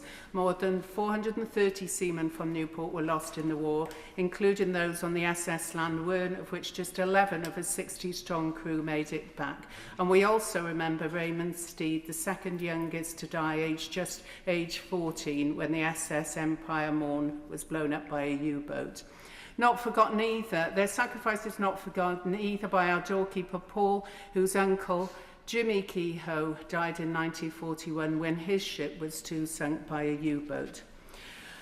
And finally, may I also thank all those who provide services for veterans in Newport. Regularly, I meet with Newport Veterans Hub, who I thank for their service in many conflicts. Some of these conversations are more robust than others, shall we say, but it's always good to hear from them. It's always good to have their reflections, always good to hear their views, and I acknowledge there is always more to do. Madam Deputy Speaker, also as we mark Armistice Day, we should reflect on today's unstable world. Old threats are resurfacing, fears and anxieties are common feelings, and there are new threats from emerging technologies. Trust, truth, values of honesty and reliability are under attack.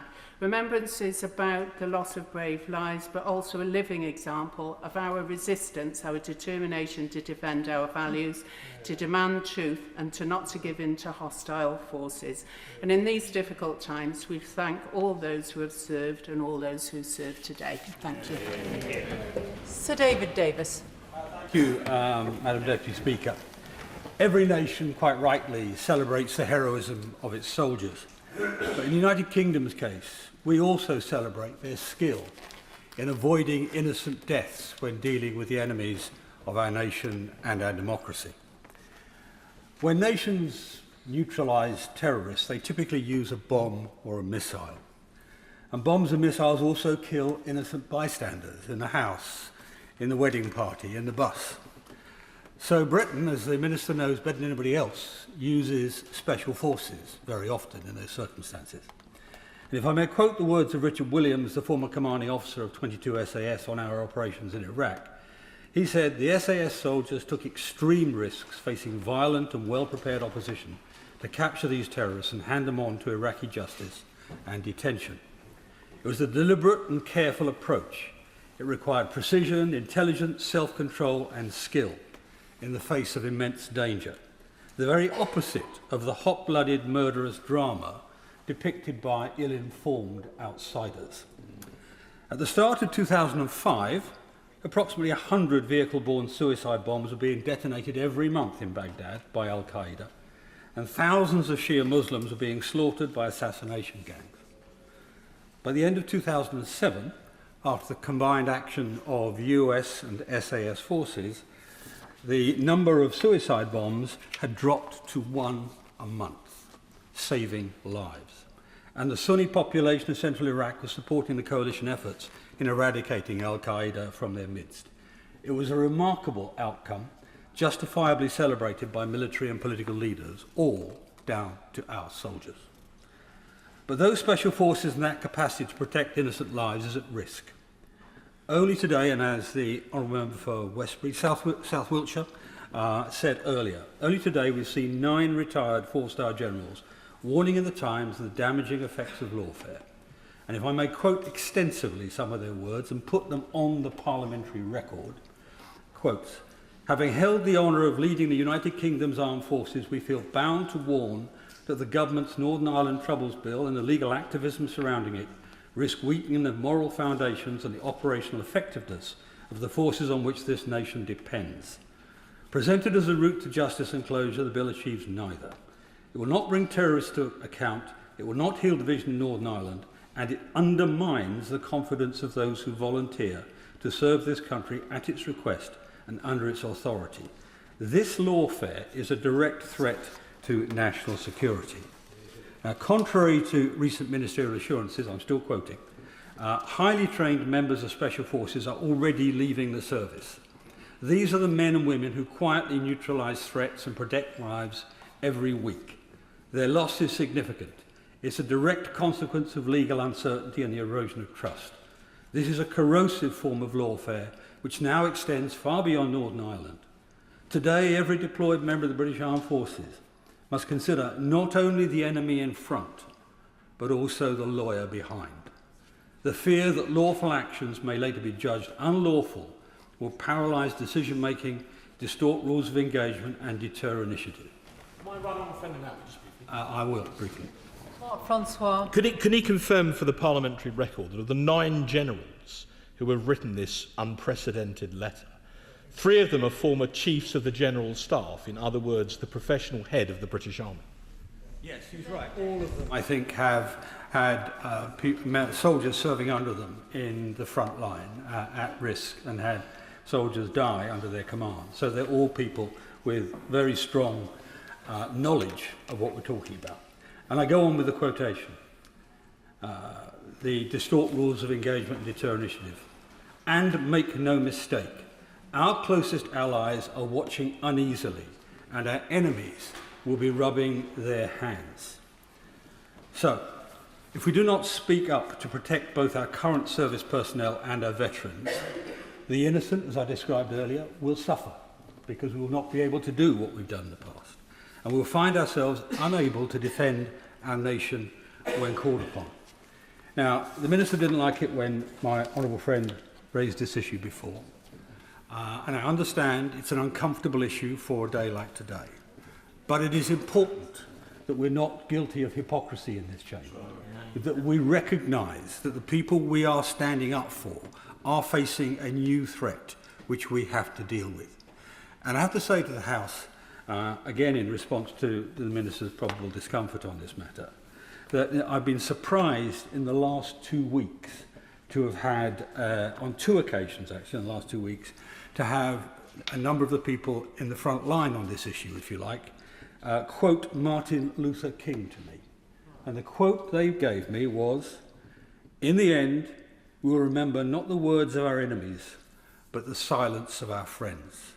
We owe it to them not to be silent on these issues." Michelle Scroggin.